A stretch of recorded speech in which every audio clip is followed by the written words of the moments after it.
Un vídeo primero.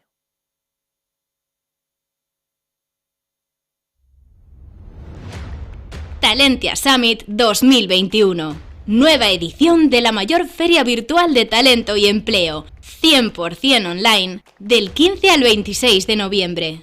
Más de 15.000 plazas en diferentes actividades para potenciar tu talento. Stands virtuales, cientos de ofertas de empleo, entrevistas por videoconferencia con empresas, cursos de formación, certificaciones oficiales en competencias digitales e idiomas, una unidad de desarrollo profesional y mucho más.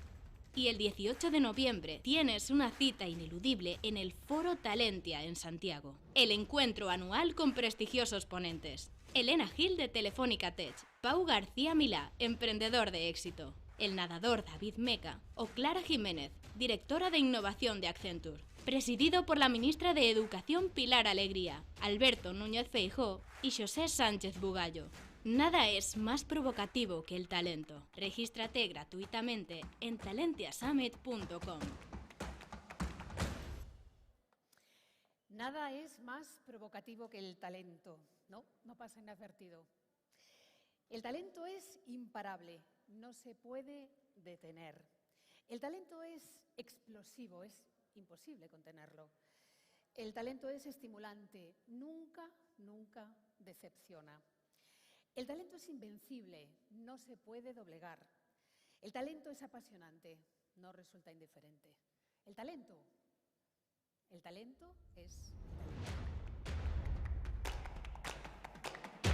No hay nada más necesario que el talento. No hay nada más enriquecedor que el talento.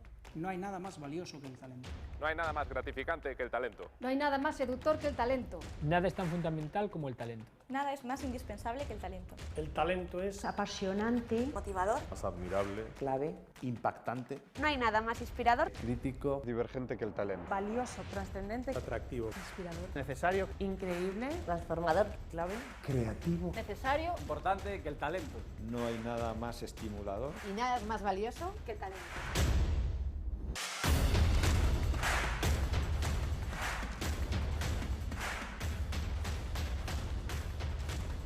El valor del talento. Bos días, benvidos, buenos días a todos. Bienvenidos al Foro Estratégico Talentia Summit 2021. El pasado lunes dio comienzo una nueva edición de la mayor feria virtual del talento y empleo, que en este año 2021 se va a celebrar durante nada menos que 12 días. Después de 2 años muy duros, complicados, de incertidumbre, de miedos, de temores, de inestabilidad, aquí estamos haciendo honor a eso que nos congrega estos días en Talentia Summit 2021, el talento. Antes de comenzar, me gustaría comentar algunos datos de este Talentia 2021, que está siendo, desde luego, de récord. Aún no hemos llegado al ecuador de la feria y ya hemos superado los 36.000 usuarios activos, conectados principalmente de toda Europa, pero también de Estados Unidos, cerca de 1 millar, más de un centenar desde Irlanda, también de los Países Bajos, de Finlandia o Ecuador, entre otros muchos países. Contamos con más de 100 empresas con stand virtual, 2.200 usuarios en formación. Hemos recibido más de 1.500 currículos a través de nuestra plataforma para las 320 ofertas de empleo con 868 vacantes. Se han gestionado más de 1.400 videollamadas con empresas. Y lo más importante, si el año pasado estábamos en este foro exclusivamente por streaming, después de 20 duros meses, duros para todos, hoy estamos juntos aquí de manera presencial en el Auditorio Domingo Fontán, en la Ciudad de la Cultura, gracias al esfuerzo y, por supuesto, al talento de muchísimas personas. Un talento que aplaudimos.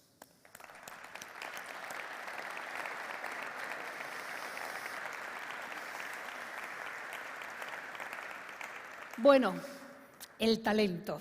Francamente, yo creo que no es ni la inteligencia ni el lenguaje articulado lo que nos diferencia del resto de los animales. El ser humano tiene una cualidad, un don exclusivo, el talento. Por ejemplo, ¿habéis pensado en la increíble capacidad de adaptación que nos diferencia del resto de las especies?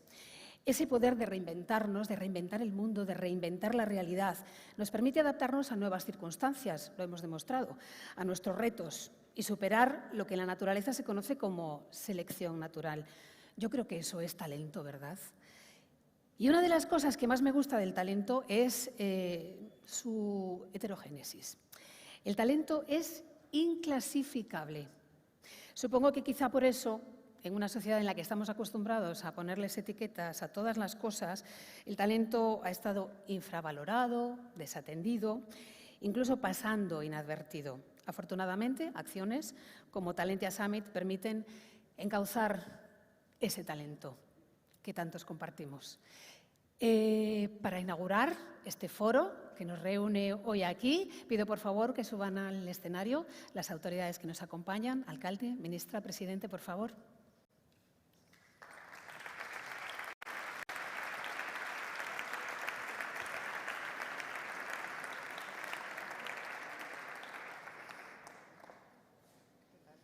Buenos días. Por favor. Buenos días.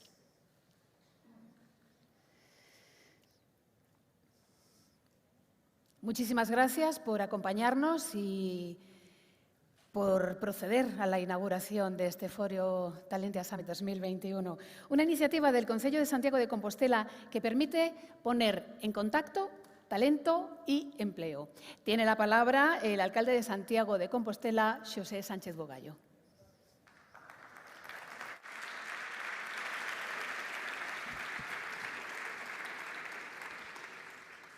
Muchas gracias, señor presidente da Xunta de Galicia, señora ministra, amigas y amigos, bienvenidas y bienvenidos todos.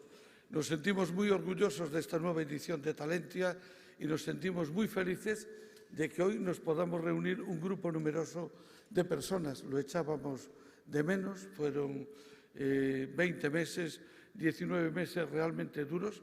El año pasado conseguimos hacer la edición de Talentia en aquel momento completamente virtual o casi completamente. Este año es presencial y es virtual. De hecho, hemos conservado las ventajas del año pasado, esa cifra de 40.000 participantes. Pues estas escaleras algún riesgo, sobre todo a los que están trabajando parece que no ha habido ningún problema, pero bueno, también son un ejemplo de talento estas escaleras y este edificio. Quería deciros, amigas y amigos, que estamos muy agradecidos a las autoridades que nos acompañan, también al señor consejero y al delegado del Gobierno. Estamos muy agradecidos a todos los ponentes que hacen que este foro pueda ser un auténtico éxito. Estamos muy agradecidos a las empresas que un año más siguen participando, que traen sus ofertas, que mantienen sus stands virtuales. Estamos súper agradecidos a todos aquellos que conectan con nosotros, a esas decenas de miles de personas de tantos países del resto de España y de Galicia. Estamos muy agradecidos, por supuesto, a todos los que hoy estáis presentes en esta sala. Son 20 meses duros en los cuales me gusta decir siempre que todas las cosas malas conllevan algo bueno. Y estos 20 meses tan duros, en los que hemos sufrido, nos aportan multitud de enseñanzas y también nos aportan oportunidades. El crecimiento tecnológico, el crecimiento en el ámbito digital ha sido extraordinario. Y ha sido extraordinario y ya no hay vuelta atrás. A partir de ahora, todas las cosas van a ser diferentes. Eso es importante. Y es importante las oportunidades que nos ofrece a las empresas y a las personas para el futuro.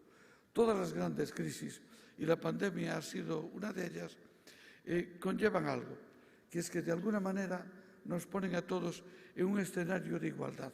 Y el que es capaz de innovar, que es capaz de anticiparse a los acontecimientos, va un paso por delante. Y eso es algo muy importante y para ello se requiere talento. En Santiago es una ciudad acogedora. Tenemos un gran motor de nuestra ciudad, que es la peregrinación y el turismo. Un motor que ha funcionado durante 1200 años. Es muy difícil imaginarse ninguna actividad económica que pueda programarse a 1.200 años vista. Bueno, realmente es imposible. Por lo tanto, nosotros no podemos renunciar a eso que está en la esencia, en la carta de naturaleza de la propia ciudad. Pero aspiramos a hacer otras cosas. Tenemos una magnífica universidad, muy desarrollada en algunos ámbitos como la biotecnología. Estamos trabajando con las empresas de Santiago justamente para hacer crecer el tejido industrial, porque entendemos que el futuro tiene que ir por la diversificación y ampliación de la base económica, por la apuesta por la industria, por la apuesta por las nuevas tecnologías. Para ello necesitamos talento, necesitamos emprendimiento, porque las dos cosas van unidas, porque sirven para retener el talento. Hubo un tiempo en que todos los alcaldes, y aquí veo alguno alcalde o exalcalde, probablemente nuestra mayor preocupación era llevar agua, llevar alcantarillado, asfaltar una calle, resolver algunos problemas. Hoy quizás la mayor preocupación de cualquier alcalde es o debiera ser garantizar el futuro de su ciudad o de su municipio. Y el futuro de su ciudad o del municipio se garantiza creando empleo y creando un empleo adecuado a la demanda de la población, de una población mucho más formada y mucho más exigente, que si no le ofrecemos oportunidades en nuestra comunidad, en nuestro municipio, tendrá que buscarse la vida en otro municipio o en otra comunidad. Hacemos un enorme esfuerzo de formación y ese esfuerzo de formación tenemos que rentabilizarlo y, a ser posible, en nuestro propio territorio.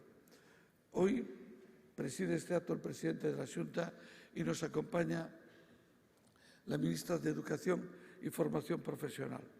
Sin lugar a dudas, el talento es fundamental, pero el talento requiere educación, requiere formación. El talento solo, sin educación y sin formación, podría perderse. Es vital la universidad, es vital la formación profesional, es vital responder y anticiparnos a los retos del futuro. Bueno, es un gran camino el que tenemos por delante y espero que lo podamos recorrer juntos. Bienvenidos, muchas gracias por estar aquí, muchas gracias por estar en este acto. Más nada. Perdón.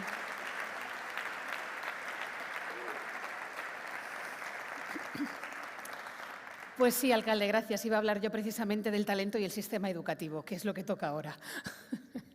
Afortunadamente, los conceptos evolucionan gracias al talento de personas con una gran capacidad de visión. Hoy en día ya no se habla de inteligencia, sino de inteligencias. Y en ese plural es donde se alberga el talento. A continuación, toma la palabra la ministra de Educación y Formación Profesional del Gobierno de España, Pilar Alegría.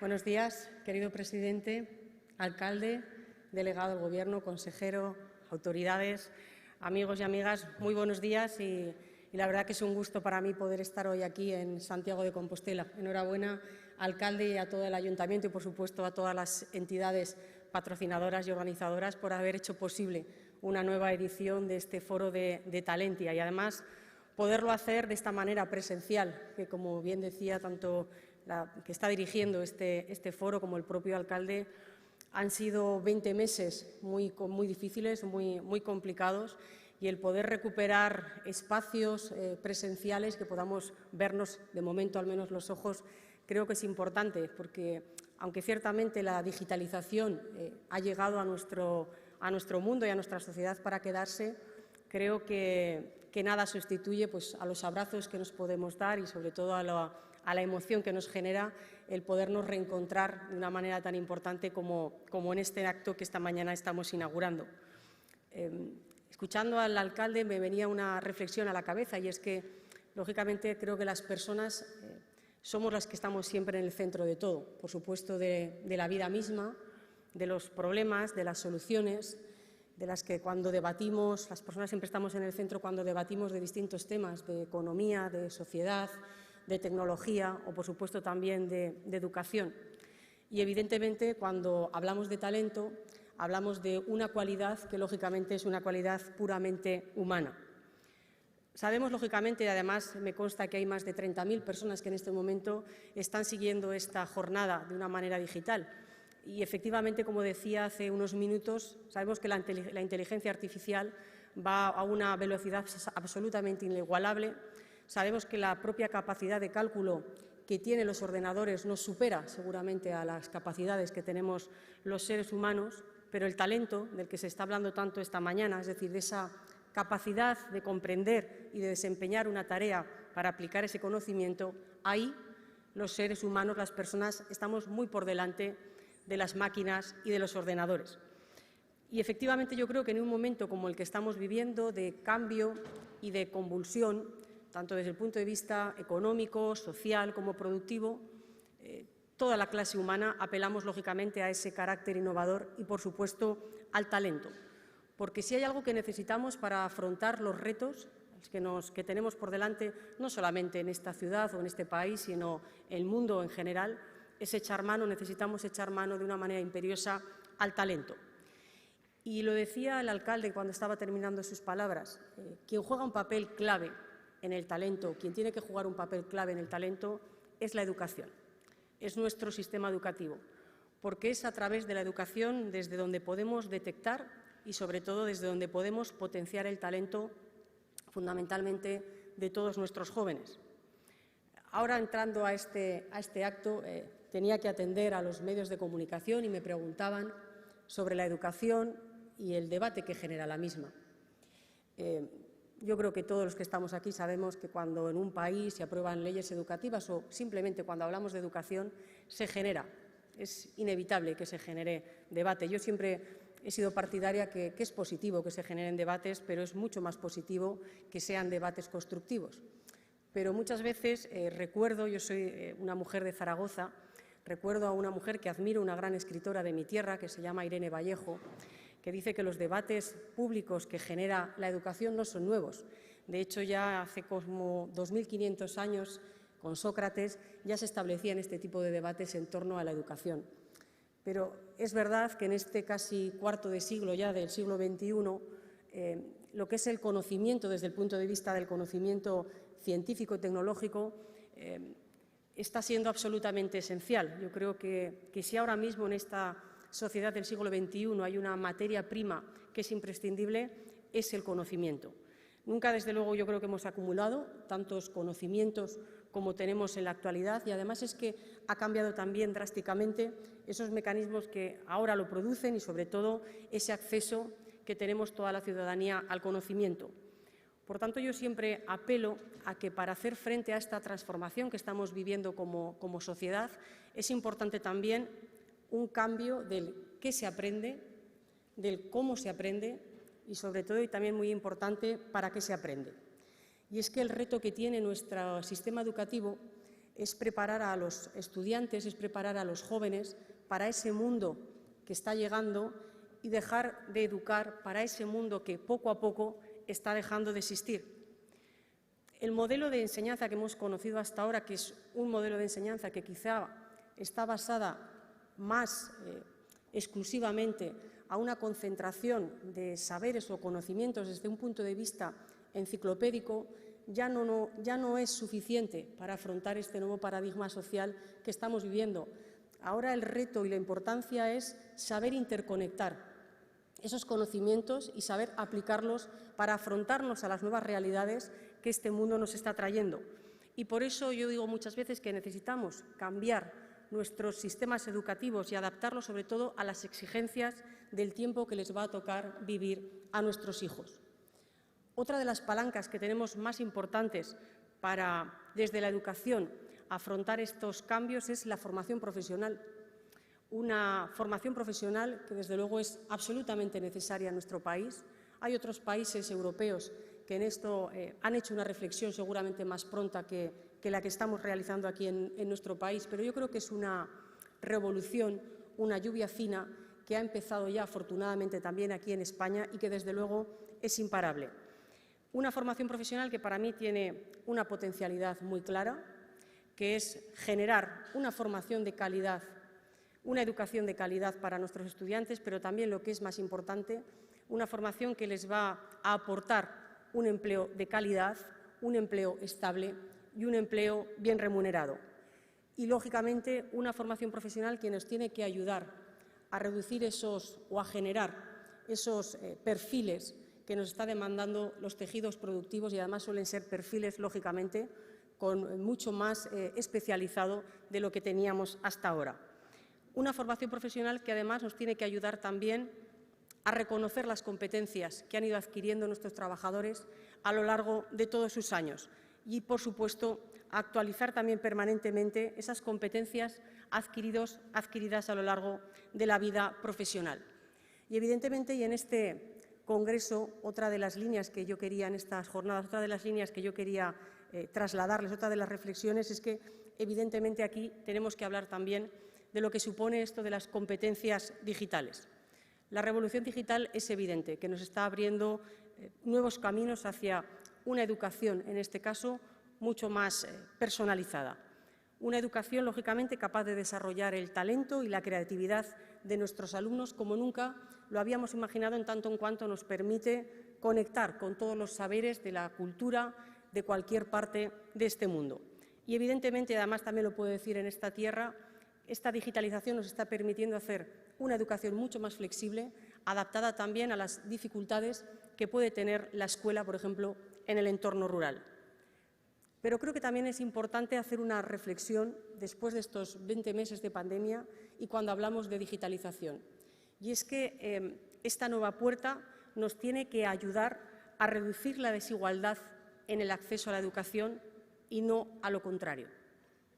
Creo que es una reflexión también que tenemos que hacer después de cómo hemos tenido que adaptarnos desde el punto de vista educativo frente a esta pandemia. Es verdad que nos tocó adaptarnos seguramente con pocos medios, con pocos recursos y para un reto con el que no contábamos seguramente, desde luego, y no teníamos, como decía, los medios necesarios. Y aún así, quiero reconocer, y además lo hablábamos muchas veces con el consejero, que la comunidad educativa dio una respuesta más que magnífica y ha sido absolutamente ejemplar. Pero también creo que pudimos comprobar que adaptarnos a esta digitalización no solo consiste en tener una buena conectividad o contar con unos buenos dispositivos. Afrontarnos positivamente o afrontar positivamente esta etapa de la digitalización en el ámbito educativo requiere, sobre todo, también mejorar esas competencias digitales. Competencias digitales que tienen que mejorar por parte de nuestro profesorado y también por parte de nuestro alumnado. Y quizá lo que sea más importante, hay que cambiar también las metodologías pedagógicas.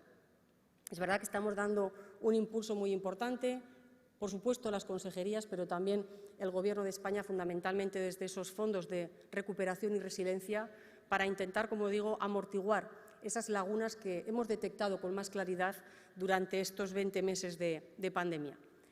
Yo, lógicamente, soy una mujer, una persona muy optimista y sé claramente que la digitalización, la innovación, estas nuevas herramientas van a permitir dotar de elementos a nuestros jóvenes, a nuestros estudiantes, para que puedan soñar el futuro que quieren. Y, desde luego, los sistemas educativos también de nuestro país van en esa dirección, avanzando hacia un modelo basado mucho más en las competencias. Es decir, que nuestros jóvenes, nuestros estudiantes, aprendan a aprender, que comprendan lo que aprenden, que aprendan, sobre todo, a trabajar en equipo y, fundamentalmente, que aprendan a ser también responsables y ciudadanos solidarios con pensamiento crítico.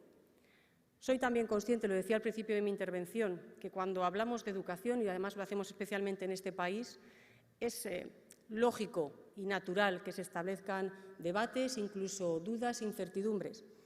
Yo creo que cuando estas cosas sucedan, no está de más tampoco recordar al creador, al padre del informe PISA, a Andreas Schleicher, que dice que nuestros sistemas educativos, nuestra educación, tiene que preparar a los estudiantes no para nuestro pasado, sino para el futuro de ellos mismos.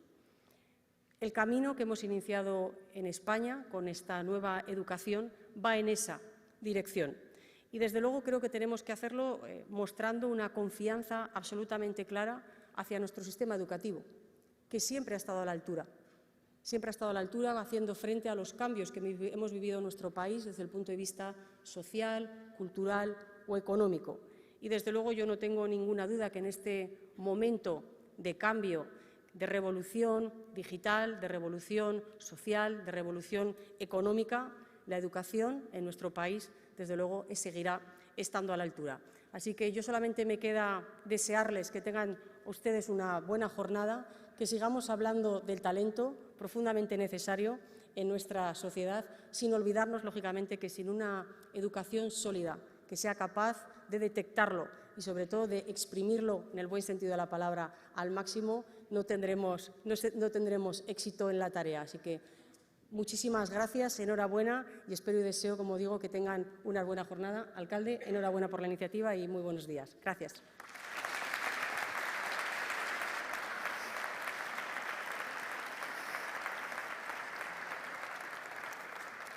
Muchas gracias, ministra. Desde luego que el talento es importante, pero la educación también lo es, y no solo la educación reglada, sino la educación no reglada, que muchas veces ayuda a fomentar el talento y en esa formación continua, que nunca somos demasiado mayores para seguir formándonos, aprendiendo y mejorando.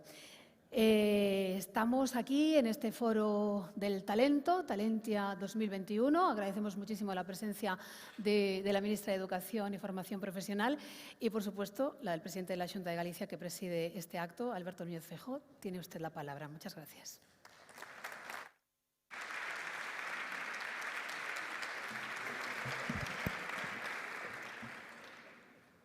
Sean mis primeras palabras de bienvenida a Galicia, a la ciudad de Santiago, de bienvenida a todos ustedes y también, por supuesto, a la ministra, que nos realza con su presencia y con su compromiso este acto. Y la segunda palabra es gracias, gracias por volver a estar aquí.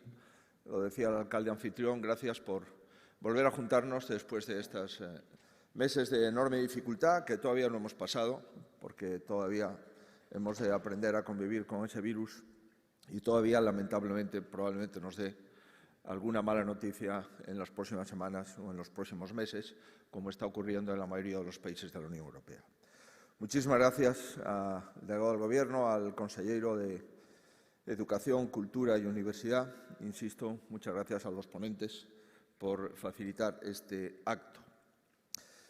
Puede ser una de las características que definan al talento, es justamente, pues entiendo que no hace falta definirlo. El talento se expresa por sí mismo, brilla en nuestras actividades profesionales, se pule con los años y se cultiva cuando permanece invisible ante unos ojos poco perspicaces. Tampoco hace falta que se categorice aquí, salta a la vista, como digo. Son personas sobresalientes en sus disciplinas y en sus especialidades profesionales, y si por algo este evento es uno de los grandes escaparates de España en empleo, es porque, entre otras razones, tienen ustedes un excelente panel de ponentes.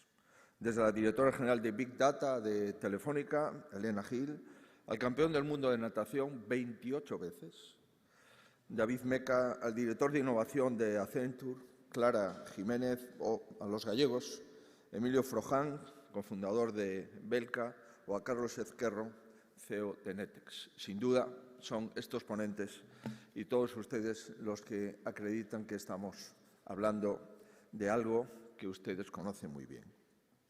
No obstante, y aquí viene el pero, ningún país puede dar por descontado el talento. De lo contrario, si lo diese por descontado, el país se empobrecería.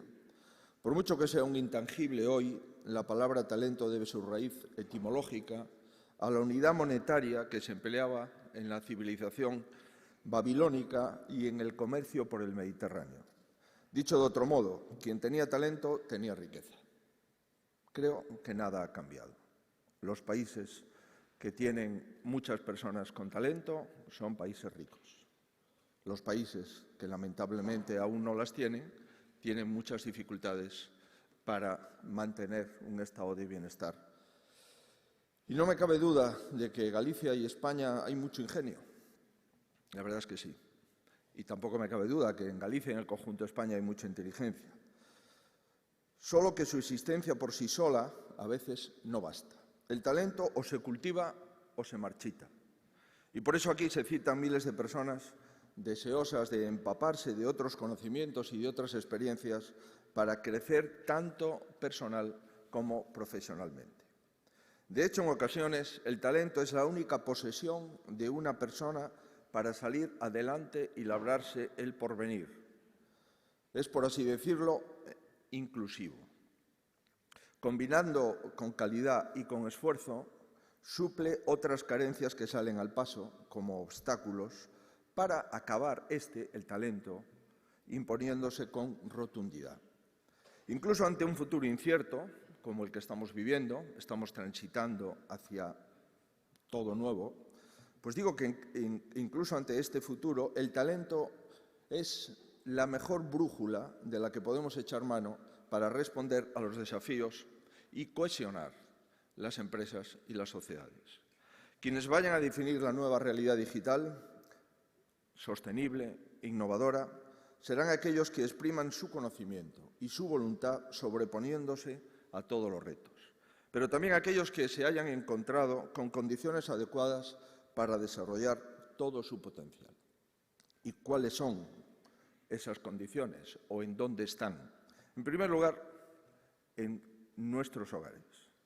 En segundo lugar, en la calle, en la sociedad. Y en tercer lugar, en las aulas.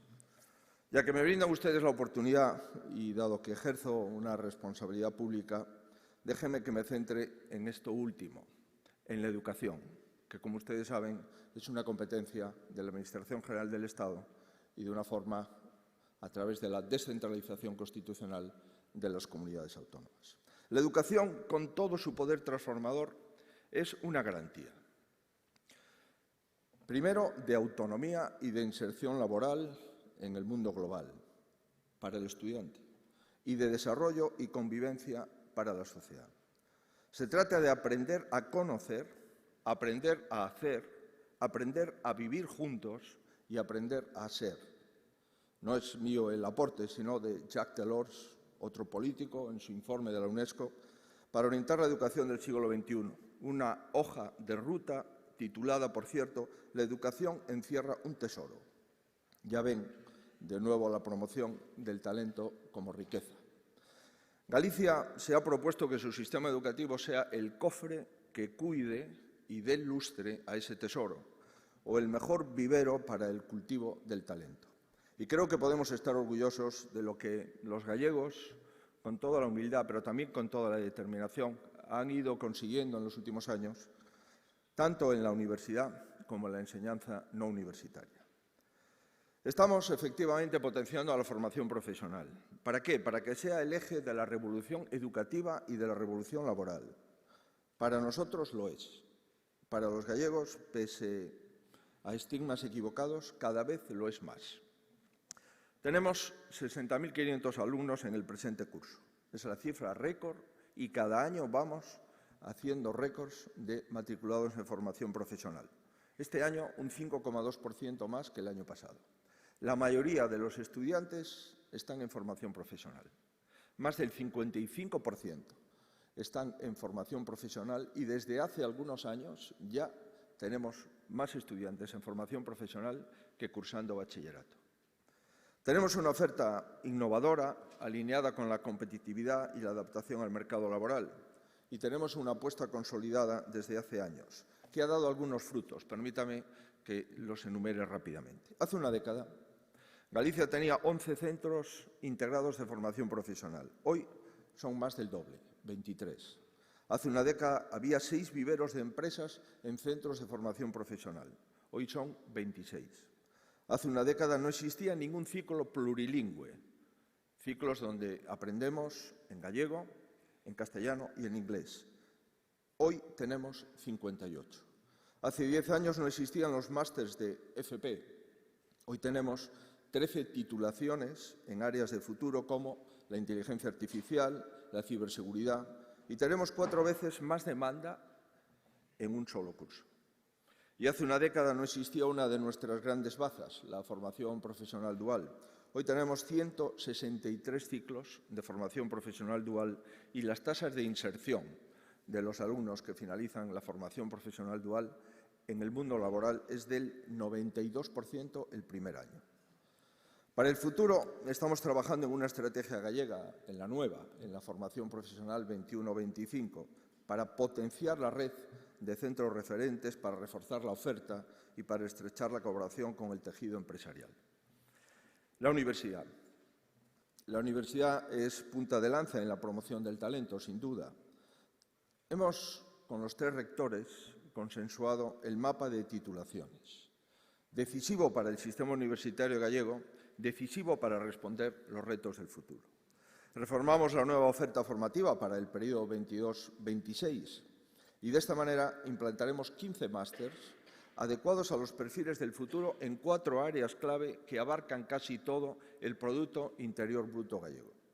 Las ciencias de la salud, las ciencias sociales y jurídicas y la ingeniería y la arquitectura. En las ciencias, máster en Economía Circular, Gestión Sostenible, Tecnología y Textil. En las ciencias de la salud, el nuevo máster de cronicidad y modelos de atención sociosanitaria y e-salud. En las ciencias sociales y jurídicas, un máster de comportamiento del consumidor, transformación digital e innovación educativa. Y en los ligados a la ingeniería y a la arquitectura, los de realidad extendida, vehículos autónomos e Internet de las cosas. Pretendemos ser sinónimo de educación de calidad y también pretendemos de ser sinónimo de accesibilidad en la educación. Y es que llevamos 12 años sin incrementar 1 euro las taxas universitarias en ninguno de los grados que conforman el sistema universitario gallego, es decir, ninguno de los grados de las 3 universidades. Lo que queremos es garantizar que lo siga siendo en un momento crucial y que nadie en Galicia deje de estudiar un grado universitario por un problema económico. Al contrario, hay algún rector que de forma socarrona me recordaba que es más barato acudir a una universidad gallega que al gimnasio en la ciudad donde se imparte el grado universitario. Y es verdad. Y creo que además no es una mala noticia. Pues para avanzar en la Universidad 4.0, que concilia innovación, empleabilidad y especialización, hemos también llegado a un nuevo acuerdo, el Plan de Financiación Universitaria. Hasta el año 26 llevamos ya 2 acuerdos. En este plan vamos a movilizar 3.200 millones de euros, que para darles un orden de magnitud es un 31% más que el plan anterior. En los presupuestos autonómicos que estamos aprobando en este momento en el Parlamento, hemos comprometido cuantías para el sistema universitario gallego de casi 500 millones de euros, lo que supone más de un 5,5% superior al ejercicio anterior. Se trata de lograr una universidad más entrelazada con el mundo laboral, o así lo pensamos, una universidad mejor para forjar y aprovechar nuestro talento. Amigos y amigas, para promocionar el talento con las oportunidades de la educación, apenas hay nada más igualitario que eso. A los que solo cuentan con su esfuerzo y no con otra cosa, no les hacemos ningún favor devaluando los frutos de su trabajo. De otro modo, le complicaremos aún más su difícil progresión y se enfrentarán sin herramientas adecuadas en el mundo que, para bien y para mal, es exigente y abierto, pagando a cambio un precio en forma de descontento. Tampoco ayudamos a los docentes, que son nuestros entrenadores del talento, si no les proveemos un clima estable de trabajo. Si hay que mejorar los resultados educativos, hagámoslo. Si hay que renovar la motivación de los alumnos, busquémosla. Me parece bien, pero no minemos el esfuerzo, que es la garantía de igualdad, porque lo acusará la excelencia y, por extensión, lo acusaremos todos nosotros. Señoras y señores, están ustedes en un edificio que acabamos de finalizar, que lleva el nombre de Domingo Fontán.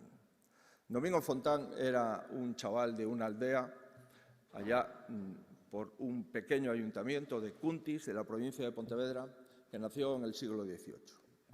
Gracias a su profesor, el profesor de esa aldea, aprendió a sumar y las reglas básicas de las matemáticas y a leer. Posteriormente se hizo matemático, cartógrafo, fue parlamentario, político, y tuvo la determinación de hacer el mapa exacto de Galicia.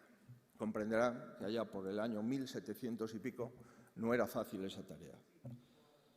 Se comprometió a hacerlo, no sé si se lo compró, se lo alquiló o se lo dejaron un burro.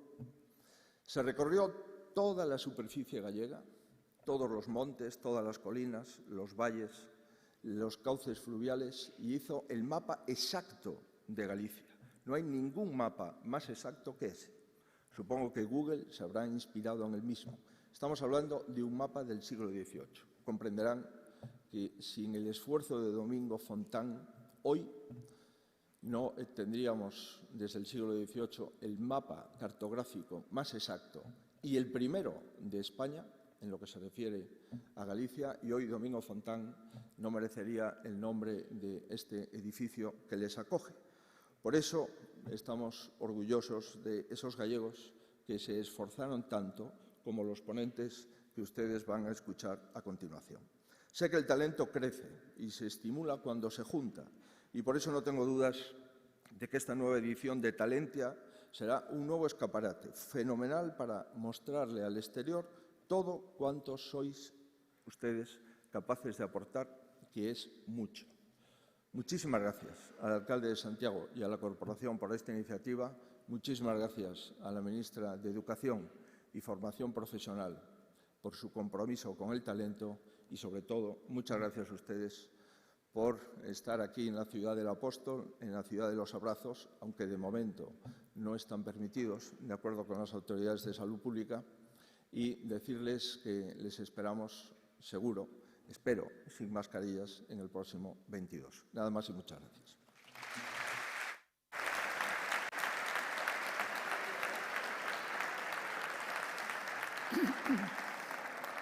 Gracias, presidente. Lo de Domingo Fontán, desde luego, era talento, y este edificio que lleva su nombre se convierte en vórtice de sinergias para el talento.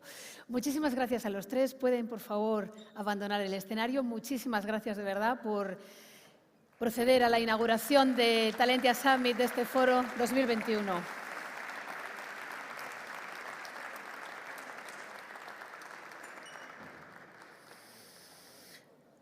Bueno, pues vamos a, no digo empezar porque ya hemos empezado, pero a entrar en materia. Todavía no vamos a dar paso a las ponencias, pero sí a hacer una demostración de talento con la que seguro que vamos a disfrutar todos. Voy a dar algunos datos de algún personaje muy conocido y a ver a quién se le va ocurriendo el nombre de esta persona que tenía mucho talento. Narrador, ensayista, dramaturgo, dibujante, gallego, por supuesto, médico. Ay, ya oigo por ahí, también político. Pues sí, lo suyo era talento, ¿no? No lo duda nadie. Bueno, pues Alfonso Daniel Manuel Rodríguez Castelao, Rianxeiro, escribió una de sus obras de teatro, Os bellos no deben enamorarse, una de las canciones que se ha convertido, bueno, yo creo que en la canción más hermosa, representativa y emblemática de la lengua y de la cultura gallegas. Lela, la conocéis todos seguro, ¿verdad? Bueno, los que no sois de aquí a lo mejor no, pero hoy os vais a enamorar de esta maravillosa canción. Arte y talento conjugan también María Victoria Jerico Francés, cantante y violinista, y Javier López Jorge, pianista, que yo creo que ya se pueden ir acercando, aunque los voy a ir presentando, ya para que se vayan colocando, que sé que los músicos siempre necesitan un momentito para poder prepararse. Además de intérprete, Victoria ejerce como docente de manera muy activa desde hace ya años. Después de su etapa en Londres, en la actualidad imparte clases de música aquí, en Santiago. Aunque ella no es gallega, ejerce como tal. Merecedora de distinciones a nivel internacional, su talento ha recorrido escenarios de España, Italia, Japón, China, Escocia o Inglaterra. Por su parte, Javier comienza a estudiar piano con tan solo 8 años, graduándose con matrícula de honor en el Conservatorio Superior de Música de Castilla y León. Ha recibido diferentes premios nacionales e internacionales y también ha conocido escenarios de toda España, Francia, Reino Unido, Alemania, Hungría, Polonia y Bulgaria, donde se encuentra preparando en este momento su doctorado en interpretación, ¿no es así?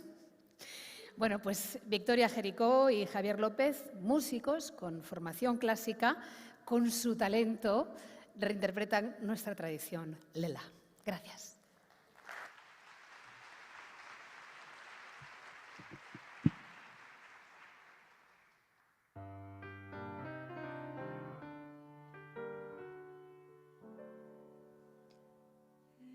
Están as nubes chorando por un amor que morreu. Están as rúas molladas de tanto como choveu.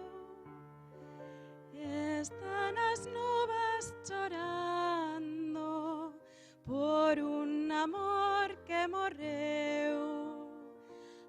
Están as rúas molladas de tanto como choveu.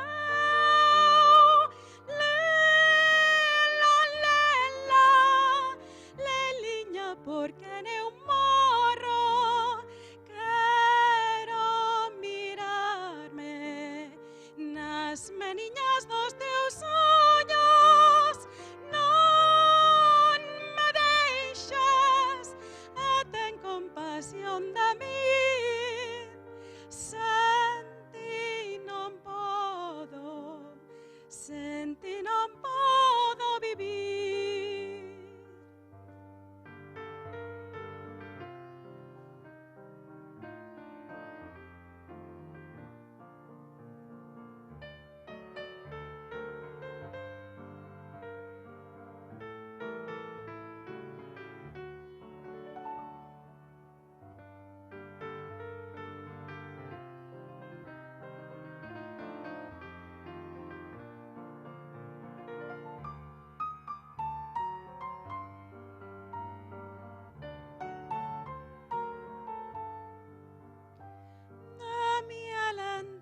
As túas palabras dame do teu corazón, dame lume cas túas miradas, dame vida co teu doce amor.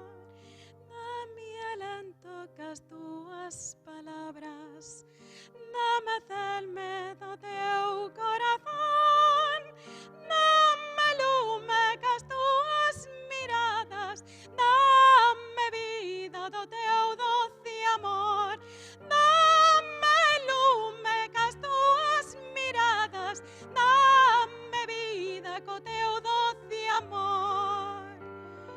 Lila, lela, leliña, porque neu morro quero mirarme nas meniñas dos teus ollos. Non me deixes e ten compasión de mí. Sen ti non podo vivir. Sen ti non podo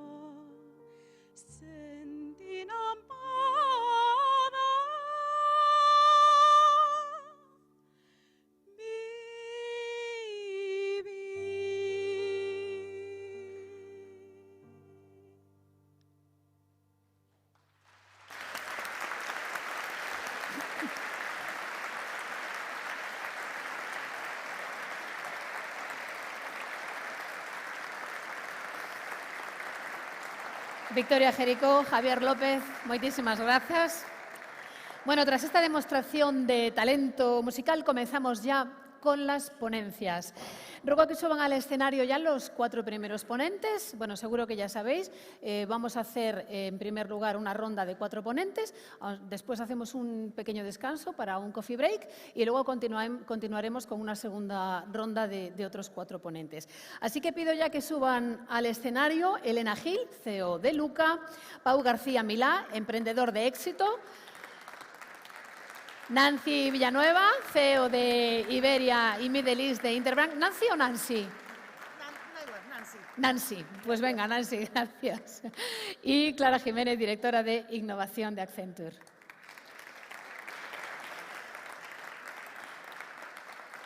Muy bienvenidos. Comenzamos con Elena Gil. Se incorporó al Grupo Telefónica en el año 2000. A lo largo de estos años ha ocupado diferentes puestos directivos. En 2016 fue nombrada CEO de Luca, unidad de Big Data de Telefónica. En la actualidad es la directora global de Producto y Operaciones de Negocio en Telefónica, Internet de las Cosas y Big Data. Su responsabilidad incluye el desarrollo de soluciones para impulsar la transformación digital de los clientes corporativos y también de las administraciones públicas mediante la combinación del Internet de las Cosas, IoT, y el Big Data y la inteligencia artificial. Talento natural. Elena Gil. Muchas gracias.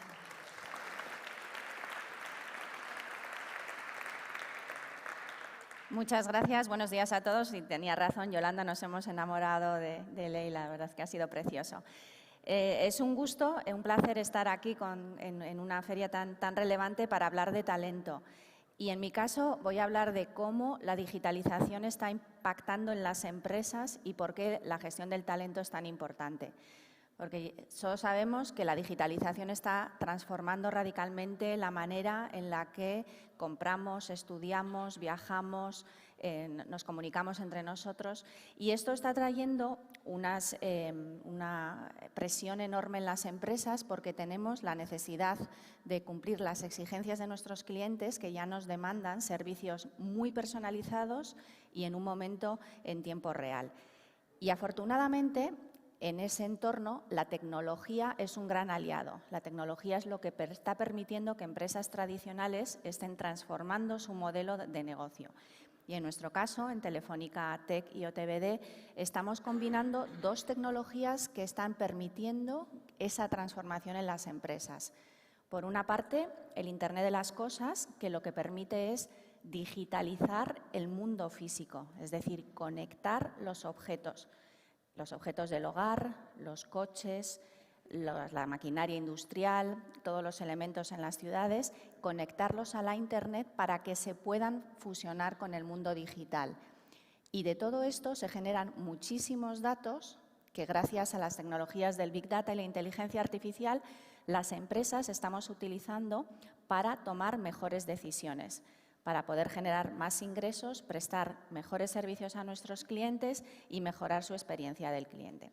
Esto es lo que llamamos el camino del dato. Y os voy a poner un breve vídeo que explica cómo la tecnología está ayudando a las empresas en esa transformación digital. Hoy, más que nunca, estamos viviendo la importancia de obtener los datos y conocer su significado cuanto antes. Hoy sabemos que las buenas decisiones son aún mejores cuando llegan realmente a tiempo. Internet de las Cosas e inteligencia artificial son las tecnologías que consiguen que los millones de datos que se generan cada segundo no se pierdan y aporten todo su valor cuando son más útiles y necesarios. Al combinar IoT e inteligencia artificial, los datos se canalizan y enriquecen a cada nuevo paso de lo que llamamos el camino del dato inteligente. Los datos se recogen inicialmente mediante sensores en nuestro entorno y en los objetos que usamos, a los que se suman los millones de datos de usuarios móviles tratados de manera anónima. La primera información valiosa que nos dan los datos es en el momento de transmitirlos por nuestras redes, tanto las tradicionales como las dedicadas solo a IoT. Con ver su volumen, su tipología o su regularidad, ya están siendo útiles para nuestros clientes. Al llegar a las plataformas de servicio, los datos se hacen visibles. Aquí es donde nuestros clientes pueden elegir qué datos les interesa conocer y combinarlos con los de otras fuentes, propias o públicas, para gestionar eficientemente sus recursos y tomar mejores decisiones. En el siguiente paso, los datos alcanzan un nuevo nivel de conocimiento, más estratégico, gracias a los modelos de predicción y prescripción que se realizan mediante tecnologías de Big Data e inteligencia artificial. Paso a paso, los datos van aportando al cliente nuevo conocimiento sobre su negocio y cada nueva generación de datos que se procese será más precisa y útil que la anterior. Todo este camino es el que recorremos cada día junto a más de 10.000 compañías de todos los sectores y mercados en todo el mundo, junto a quienes hemos evolucionado hasta ser reconocidos como líderes globales del sector, combinando todas las fortalezas de nuestra compañía.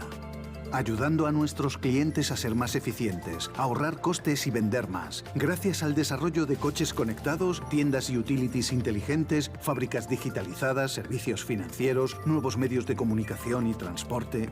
Así avanza AI of Things, la unidad de Telefónica Tech que ayuda a sus clientes en su proceso de transformación digital al unificar las capacidades de IoT, inteligencia artificial, Big Data y blockchain. Por el mismo camino que nos hace avanzar a todos. Personas, empresas, sociedad, transformando un simple dato en conocimiento para mejorar día a día la manera de conectar con nuestro planeta, con nuestra verdadera naturaleza y con el futuro que queremos. AI of Things, una conexión que nos acerca. Telefónica Tech. Y esto que estábamos mostrando es una realidad y además si algo nos ha enseñado la pandemia es que la transformación digital de las empresas no es algo opcional, no es algo para diferenciarnos. Lo que nos ha enseñado es ese sentido de urgencia. En la pandemia, en el COVID-19, hemos cambiado la manera en la que hemos trabajado, la enseñanza a distancia, la compra, la migración. Las empresas se han dado cuenta que tienen que ser capaces de gestionar sus procesos productivos de manera automática, de manera remota, con lo que no es una opción y hay un sentimiento de urgencia de transformarse en todas las empresas. ¿Y por qué hablamos de esto en un evento de talento? Porque realmente el mayor desafío que tenemos las empresas para realizar esa transformación pasa por las personas. Por ejemplo, en Big Data, en inteligencia artificial, en todo el ecosistema, pues tenemos datos, que en el mundo digital existen muchos, la tecnología existe, tiene el grado de madurez necesaria e incluso si las empresas no lo tienen internamente se pueden apoyar en otras empresas o en consultoras que les ayuden, pero donde realmente no podemos fallar es en el talento. Es necesario tener y contar con las personas adecuadas para realizar esta transformación y extraer valor de todo lo que nos ofrece la tecnología. Por eso el talento digital se ha convertido en uno de los mayores desafíos que tenemos las empresas. De hecho, el propio nombre ha cambiado, ¿no? Ya no hablamos de gestión de recursos humanos, sino hablamos de personas, hablamos de talento. Y todas las empresas estamos pasando, con independencia del sector al que nos dediquemos, por ese proceso de ser capaces de atraer, de retener e incluso de continuamente formar a nuestros recursos. Es un desafío muy grande porque pasa, y todas las empresas competimos por el mismo tipo de talento, por contratar personas con un talento digital muy especializado, por ejemplo, en el mundo del Big Data, esa composición de equipos con una mezcla de perfiles cuantitativos, ingenieriles, etcétera, los famosos científicos de datos, arquitectos de datos, ingenieros de datos, analistas. Pero algo que me parece relevante es que no solamente las empresas necesitamos perfiles técnicos digitales, sino que se está produciendo una evolución en todos los perfiles. Estábamos hablando de que necesitamos tomar decisiones basadas en datos. Y esto va mucho más allá del equipo central que sea el encargado de realizar los algoritmos, por ejemplo, en Big Data. Se está produciendo una transformación en todos los perfiles. Y, por ejemplo, con el mundo de la inteligencia artificial, cada vez son más importantes esos perfiles mixtos, donde se está mezclando la parte técnica y la parte humanista. Y ha habido como un renacimiento de algunos de los estudios, como pueden ser los lingüistas, los juristas, los filósofos. Necesitamos médicos con capacidades de analizar datos, deportistas, se está aplicando la analítica también en el mundo del deporte. Es decir, va a haber una transformación de todos los perfiles.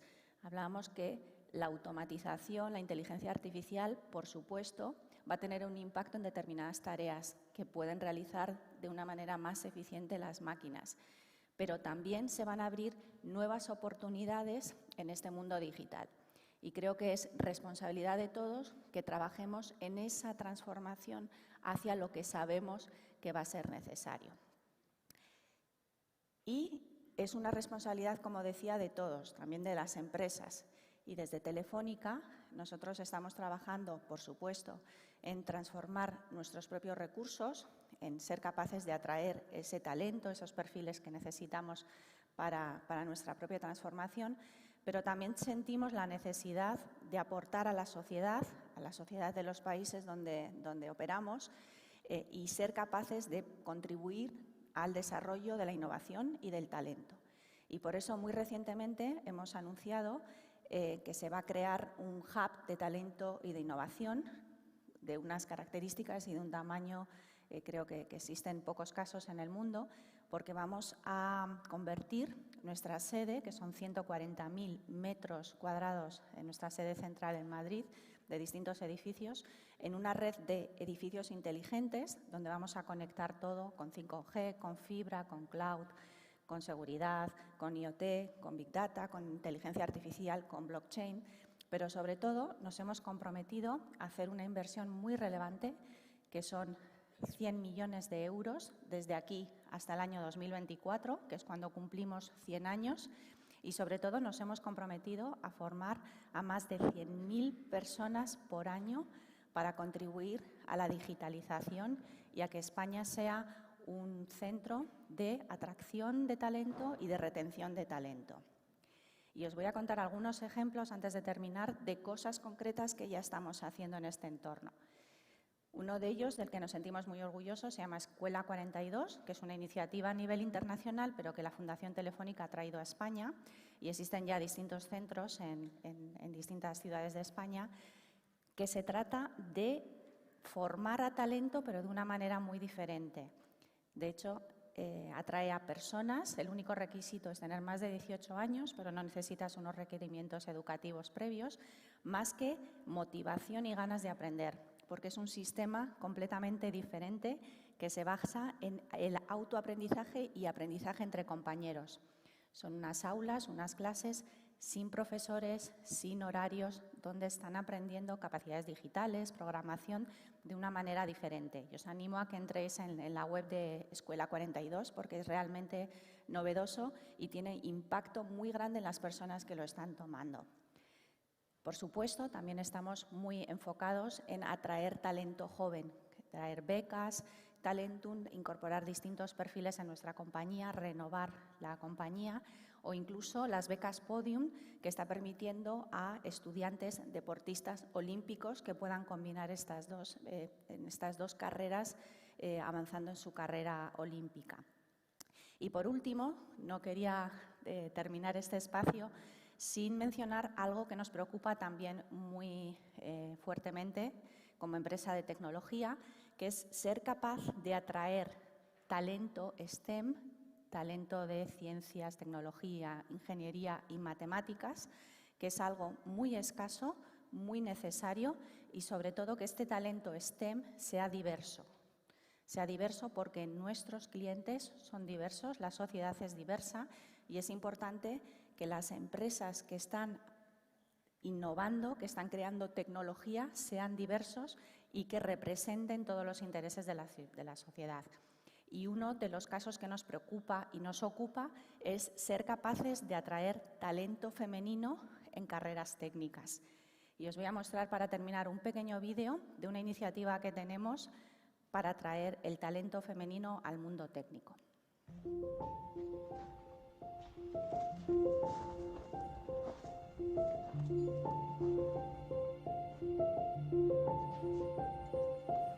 Ya estoy en casa, mamá. Hola, hija.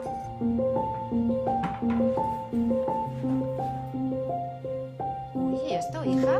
¿Pero qué quieres ser de mayor? Yo, hacker.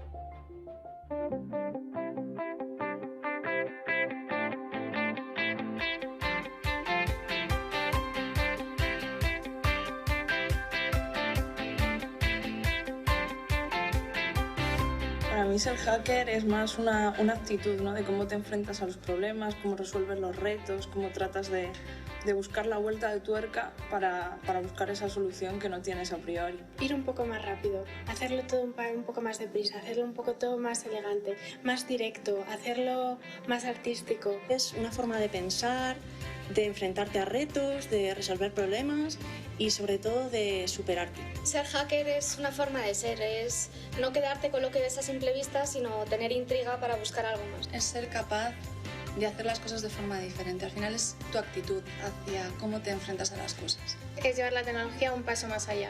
De los 13 años o por ahí, tuve muy claro que quería dedicarme a cosas de tecnología y, bueno, en concreto, la ingeniería que hice. No, que va, no lo sabía, no lo tenía decidido.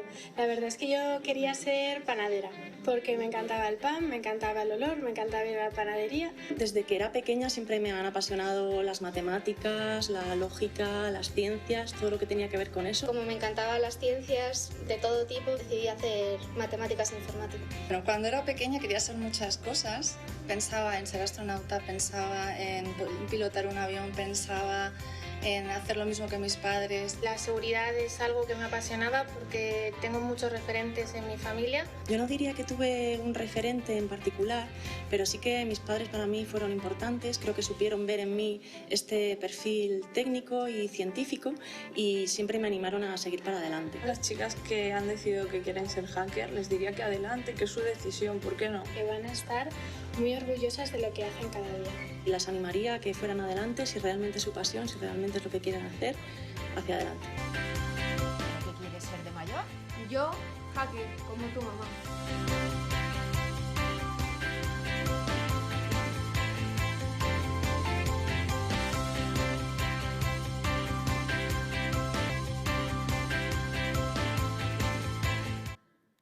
Bueno, pues quería dejarles con este mensaje que cada niño, que cada niña realice su sueño, llegue a ser lo que quiera y que nosotros, como Telefónica, estamos comprometidos con el desarrollo del talento digital en nuestra propia empresa, pero también en la sociedad.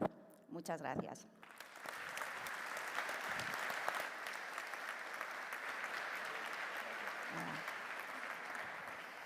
Muchísimas gracias, Elena. Gracias. El mundo va muy deprisa. El punto de partida ya no es la idea, es su puesta en práctica. Esta es una de las reflexiones de Pau García Milá, emprendedor, empresario y comunicador. Con 17 años fundó su primera empresa, iOS, que posteriormente fue adquirida por Telefónica. Con 26 años pone en marcha Idea Foster, una aceleradora de procesos de innovación para grandes compañías y que 6 años más tarde la compra el grupo Advent International. Ostenta el título de Innovador del Año por su publicación MIT 35 y el Premio Príncipe de Girona Impulsa Empresa. Autor de 4 libros, compagina sus trabajos como emprendedor, inversor, docente e investigador. Talento indómito. Pau García Milá. Muchas gracias.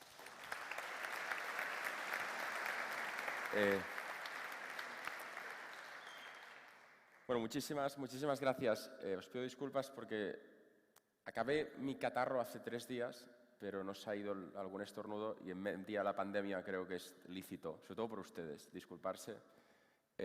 No es COVID, pero es jodido igual, con lo cual espero no pasárselo a nadie. O sea, pensamos que si no es COVID no es nada. No, les prometo yo que habíamos olvidado todo lo que no era COVID. Bueno, pues muchísimas gracias por la invitación y por la introducción. Me parece divertido eso de emprendedor de éxito porque estadísticamente he fracasado muchas más veces de las que algo ha funcionado y creo que cuando hablamos de emprender y de innovar, un emprendedor necesita que le funcione bien una cosa en su vida. Normalmente la profesión de emprender es algo muy cíclico donde vas dando pasos, cayéndote, deseando, esperando que una vez te funcione. En mi caso, era muy joven cuando esa cosa funcionó, de hecho de la mano de Telefónica, quien cada vez que comparto escenario con alguien que lidera la empresa vuelvo a agradecérselo, que una gran empresa de tu país confíe en tu trabajo independientemente de que en el futuro pues, vaya de una forma o de otra. Creo que es algo espectacular, con lo cual muchísimas gracias a Telefónica y a todos los que le representan. Dicho esto, para explicar un poco mi vida, siempre me gusta contar lo que pasó en un momento dado donde técnicamente era imposible conectar los puntos en ese momento. En 2018 nuestra empresa pasó a ser parte de un grupo grande, un grupo que se llama Advent International, con sede en Boston, y me pidieron que me quedara 2 años liderando la empresa y que después hiciera una transición. Esos 2 años caducaron exactamente el 1 de febrero de 2020, así que hicimos las maletas, mi mujer y yo y nuestros 2 hijos, para ir a dar una vuelta al mundo. Me acuerdo, 1 de febrero de 2020 nos preocupaba que había unos incendios en Australia. Era nuestra lista de preocupaciones, era eso. Así que salimos, el viaje empezó muy bien, maravilloso. Había pocos, cada vez había menos turistas, pero nosotros íbamos tranquilos hasta que de repente en las antípodas de nuestra casa empezó a hablarse mucho del COVID, de Europa, y decidimos en ese momento seguir el viaje porque pues estábamos en las antípodas, no era tan fácil volver y dijimos, aquí estamos bien. Hasta que de repente pasaron 2 cosas que se sucedieron en 2 semanas. La primera, que estando en Nueva Zelanda se cerraron las fronteras. La primera ministra decidió que no podía entrar ni salir nadie del país. Y que 2 semanas más tarde descubrimos que estábamos esperando un bebé en Nueva Zelanda con las fronteras cerradas. Me acuerdo que en ese momento entramos en pánico absoluto, aunque al final, spoiler, pudimos volver y nuestro tercer hijo nació ya en España, pero nos obligó a pensar mucho en el concepto de la incertidumbre. Porque al final emprender tiene mucho que ver con gestionar la incertidumbre. En general, la vida es cuestión de gestionar permanentemente una incertidumbre. Es mucho peor la incertidumbre que la mala noticia. Es mucho peor la incertidumbre, obviamente, que la buena noticia. Pero en general, la gestión de la incertidumbre es algo que llevaba haciendo en ese momento durante 15 años de mi vida, pero que nunca lo había tenido que hacer en el plano personal, intentando tener que sonreír para que teníamos 2 hijos pequeños, no entendieran que la situación era bastante caótica, de no sabíamos cómo volver a casa en un momento donde todo eran preocupaciones y muchísima incertidumbre. Esto me ha servido profesionalmente para recordarme que es muy importante mirar al pasado. Muchas veces olvidamos de la importancia del pasado para aprender del futuro. Y ustedes dirán, no tiene nada que ver, la situación actual no podemos aprender nada del pasado. Y yo diría, ¿estamos seguros? Me dediqué a buscar una serie de fotos de mi ciudad, de Barcelona, de hace 100 años y del año pasado. Y a mí me parecen bastante similares, no sé a ustedes. De hecho, la gente ya todavía no sabía ponerse la mascarilla en los años 20, todavía hoy no hemos aprendido. Me refiero que estamos viendo una situación extremadamente parecida en el sentido de cómo lo están viviendo las personas, que la que vivieron nuestros abuelos o bisabuelos. Y la verdad es que me parece extraño que hayamos aprendido tan poco. No sé a vosotros, pero yo recuerdo que me explicaron la gripe española 5 minutos en clase, un día que nos íbamos al patio. Bueno, si la gripe española pues fue un virus, hora del patio, ya da igual. Nos explicaron en la escuela temas importantes, la transición, la guerra civil, la historia de nuestro país, pero la gripe española le dedicaron unos pocos minutos. Sin embargo, hoy seguramente a mis hijos le dedicarán bastante más tiempo a explicarla. Pero de alguna forma quien decidió las partes importantes de nuestra historia entendió que no era relevante una pandemia porque era poco probable que se repitiera. Y sin embargo, ha cambiado mucho durante esta pandemia, muchísimas cosas evidentemente, pero hay una que me parece interesante y que nos habla mucho, que es cómo ha cambiado la forma en la que nos comunicamos. Cada segundo en el mundo pasan muchas cosas, pero hay 2 que cuando las juntamos me parecen interesantes. Si yo os pregunto que penséis cuántos bebés nacen cada segundo en todo el mundo, no en Santiago, ni en España, ni en Europa, en todo el mundo en un segundo, pensad un número. No hace falta que me lo digáis, pues si ya lo tenéis, si yo digo que son 4, igual os parece poco. Igual alguien ha dicho, no, yo había pensado 4, pues felicidades. La mayoría de gente piensa 10.000 o 100.000. Realmente, en un segundo nacen 4 bebés. Al año nacen 126 millones de niños, si lo reducimos a un segundo son 4. Si ahora os pregunto cuántos teléfonos móviles Android y iPhone se venden y se activan cada segundo, alguien podría decir, bueno, pues si hay 4 bebés, pues 4. 4 nuevas personas para usar teléfonos, pues 4. Pues fijaros que nacen 4 bebés y se activan 45 teléfonos en el mismo periodo. Y esto me parece relevante en el sentido de que, de alguna forma, estamos constantemente buscando nuevas formas de estar digitalizados, conectados, comunicados. Pero, sin embargo, si hablamos de comunicar, en los últimos 2 años ha cambiado mucho la forma como nos comunicamos. Y es muy fácil culpar a la generación Z. No, es que ellos se comunican distinto. ¿Pero estamos seguros que no somos un poco todos? Mi madre se comunica distinto hoy que hace 2 años, aunque probablemente no se da cuenta. Me gustaría poner algunos ejemplos. Yo lo llamo la tiranía de los tiempos, que es más épico. La duración de una charla TED de 2011, la media 18 minutos. La duración de la misma charla TED de todas las charlas TED de este año, duración 9 minutos. Bueno, cada vez tenemos más prisa, me parece bien. WhatsApp. Nos han puesto un botón maravilloso, que es este, para cuando alguien nos manda un audio. Mi pregunta es, ¿cuántos de vosotros habéis en algún momento de vuestra vida, aunque sea solo uno, escuchado un audio de WhatsApp a 1,5 o a 2x? ¿Podéis levantar la mano? Parece que la mayoría de nosotros escuchamos audio rápido, ¿verdad? Yo tengo un truco para que no escuchen mis audios a 2x, que en los primeros 3 segundos hablo muy rápido. Hola Juan, te aviso porque tengo un problema. Entonces Juan es como, ¿qué pasa? Me pone a 1x, luego empiezo ya normal. Y da tanta pereza volver a 2x porque cada 20 o 30 segundos acelero un poco que mis amigos me odian por ello. Pero en general estamos acostumbrados a escuchar audios a 2x. Otro, Netflix tiene un botón maravilloso también que es para saltar 10 segundos de golpe. Es decir, el creador de una serie ha decidido que nos va a estar 1 minuto enseñando cómo alguien se desangra sin saber si llegará o no la ambulancia, y nosotros pulsamos 4 veces ese botón, vemos si ha llegado o no, y si sobrevivió, tiramos para atrás para verlo. Si murió, ya lo dejo aquí, ya está, ¿para qué sufrir? Pero es que en esa serie se han dedicado 100 millones de euros, en ese capítulo se han dedicado 3 millones de euros. Hay las mentes más brillantes del mundo creativo generando ese minuto, para que yo venga y me lo salte 4 veces porque me da pereza. Es que Netflix también permite mirar las series a 2x. A mí me da vergüenza admitirlo porque es uno de los honores a nivel de país que tenemos, de los que deberían estar más orgullosos. Pero yo miré La Casa de Papel, la primera parte de la última temporada, a 2x, y lo siento, y me da vergüenza, porque es no respetar nada. Pero es que estaba tan tenso para ver cómo iría, que la miré a 2x a saco, iba saltando trozos. Y después pensé, no la he disfrutado, la he visto en 2 horas. Y pensé, no he disfrutado nada. Pero al menos sé cómo acaba ya, pero pensé, ¿pero la gracia cuál es? ¿Sabes? Si es ficción, o sea, si no hay ese atraco, no existe. La gracia no es saber cómo acaba, la gracia es saber... Y todo esto lo cuento porque todos estos botones que os he enseñado hace 2 años no existían. Fijaros qué divertido que durante toda nuestra historia, no sé, para marcar un punto, cuando nació Jesucristo, pues los últimos 2000 años, siempre ha decidido cómo se consume un mensaje el que lo genera. El emisor del mensaje ha decidido cómo se va a consumir. Si alguien hacía un sermón en un templo hace 2000 años, lo que sería hoy un streaming de Twitch, decidía cómo se emitía ese mensaje y el receptor en el que estaba ahí sentado lo tenía que consumir igual que, de la misma forma que el receptor lo estaba emitiendo.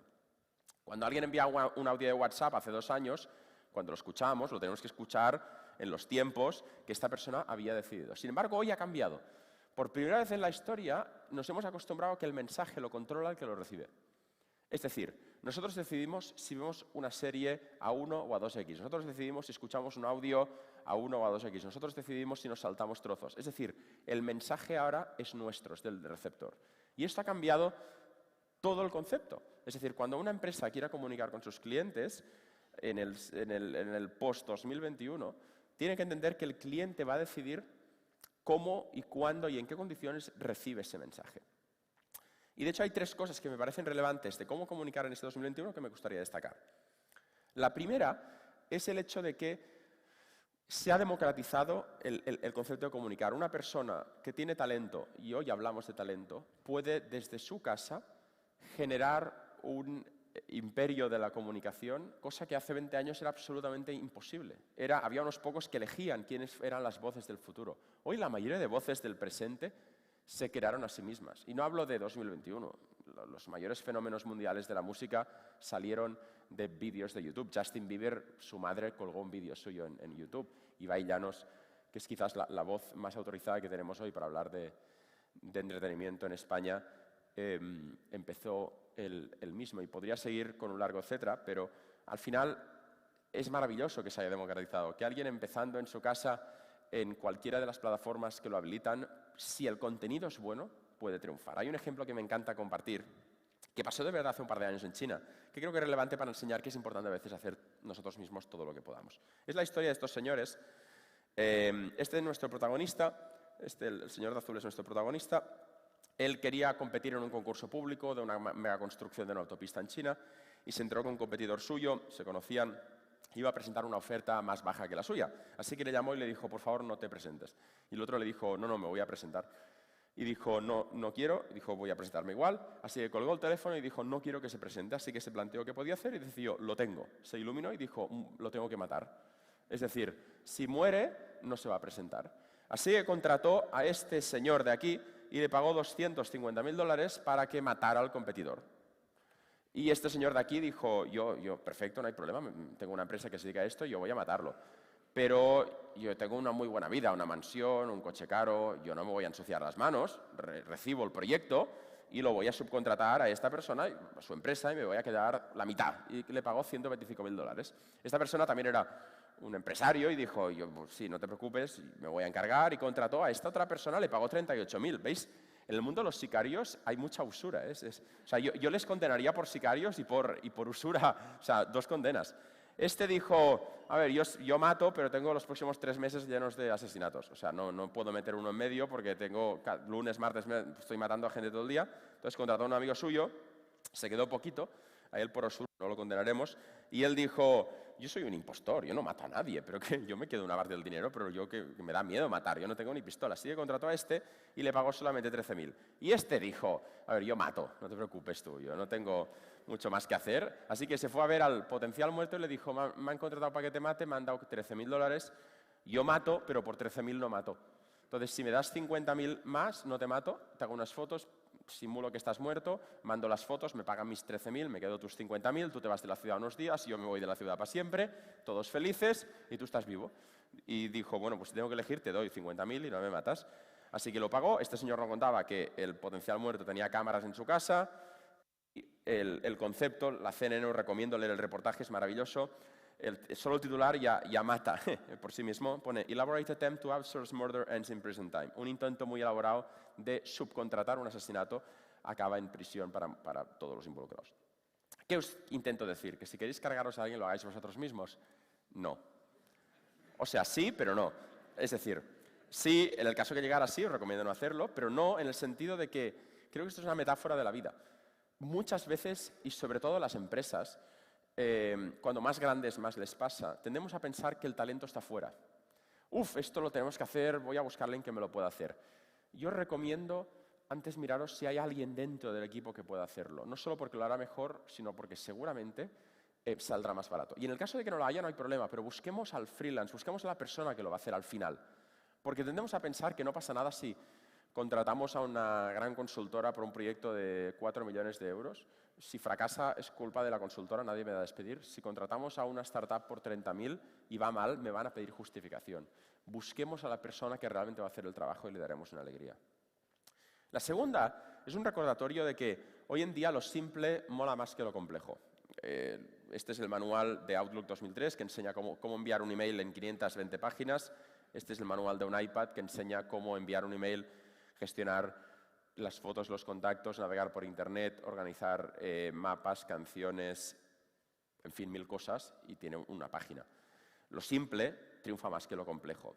Hay una viñeta que me encanta compartir, que es cuando alguien presenta una idea en su empresa y dice, brilliant idea, we just needed to run it up the management chain. El concepto de la management chain me encanta, es la escalera del management, de los que mandan. Y la idea se enfrenta a esta escalera y ve al lado una serie de papeles rotos, se asusta un poco.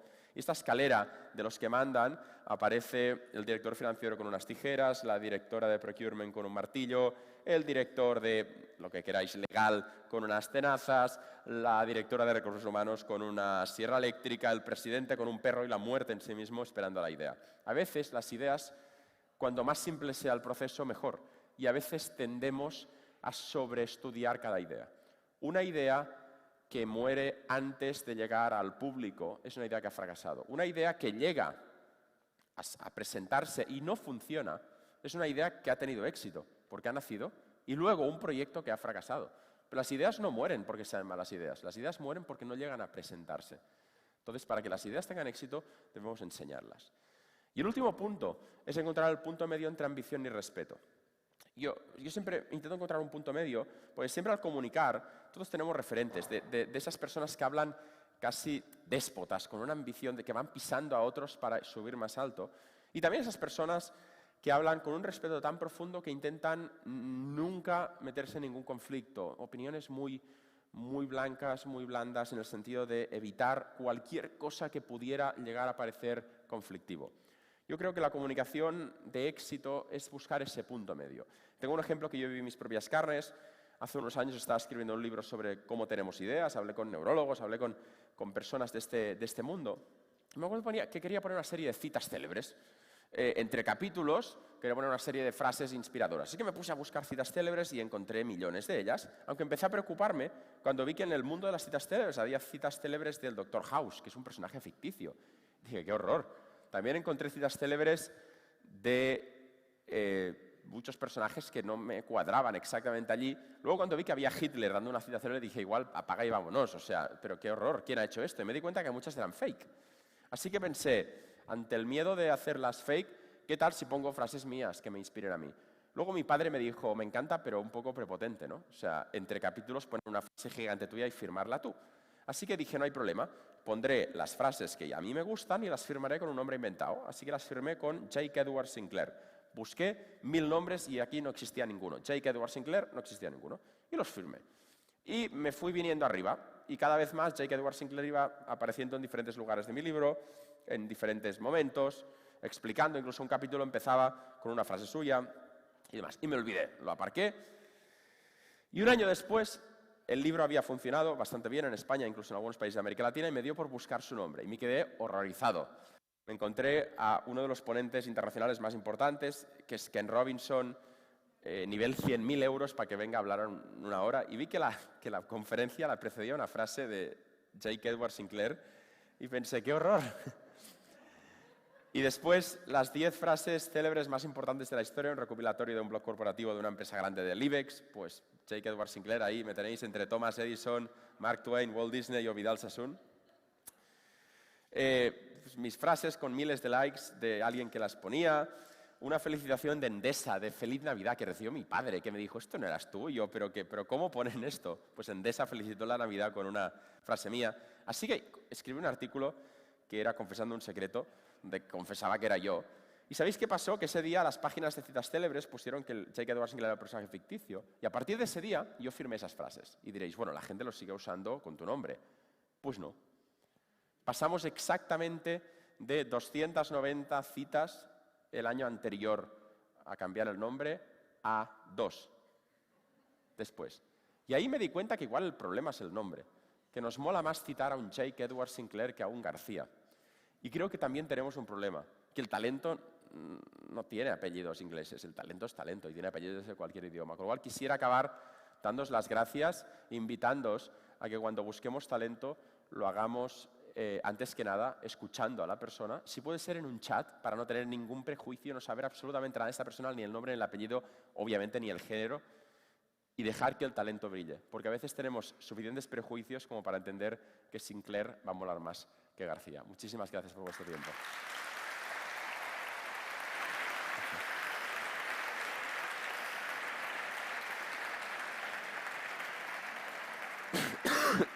No voy a hacer la broma de llamarte Jake porque me mola más Pau, ¿eh? Muchas gracias. Nassim Villanueva es la CEO de Interbrand para Iberia y Middle East, ostentando la responsabilidad de asegurar el liderazgo de la consultora en ambas zonas. Previamente fue la responsable de crear desde cero y afianzar la disciplina de gestión de proyectos en Madrid. Su carrera profesional siempre ha estado ligada al marketing. Trabajó más de 10 años en Estados Unidos en multinacionales como Unilever o GlaxoSmithKline. Desde que se incorporó a Interbrand en el año 2005, ha liderado proyectos de branding para clientes como Telefónica Movistar, MAU, San Miguel, Bankia, Día, Grupo Banco Popular, etcétera, etcétera. Talento multidisciplinar es ella, Nassim Villanueva. Muchas gracias.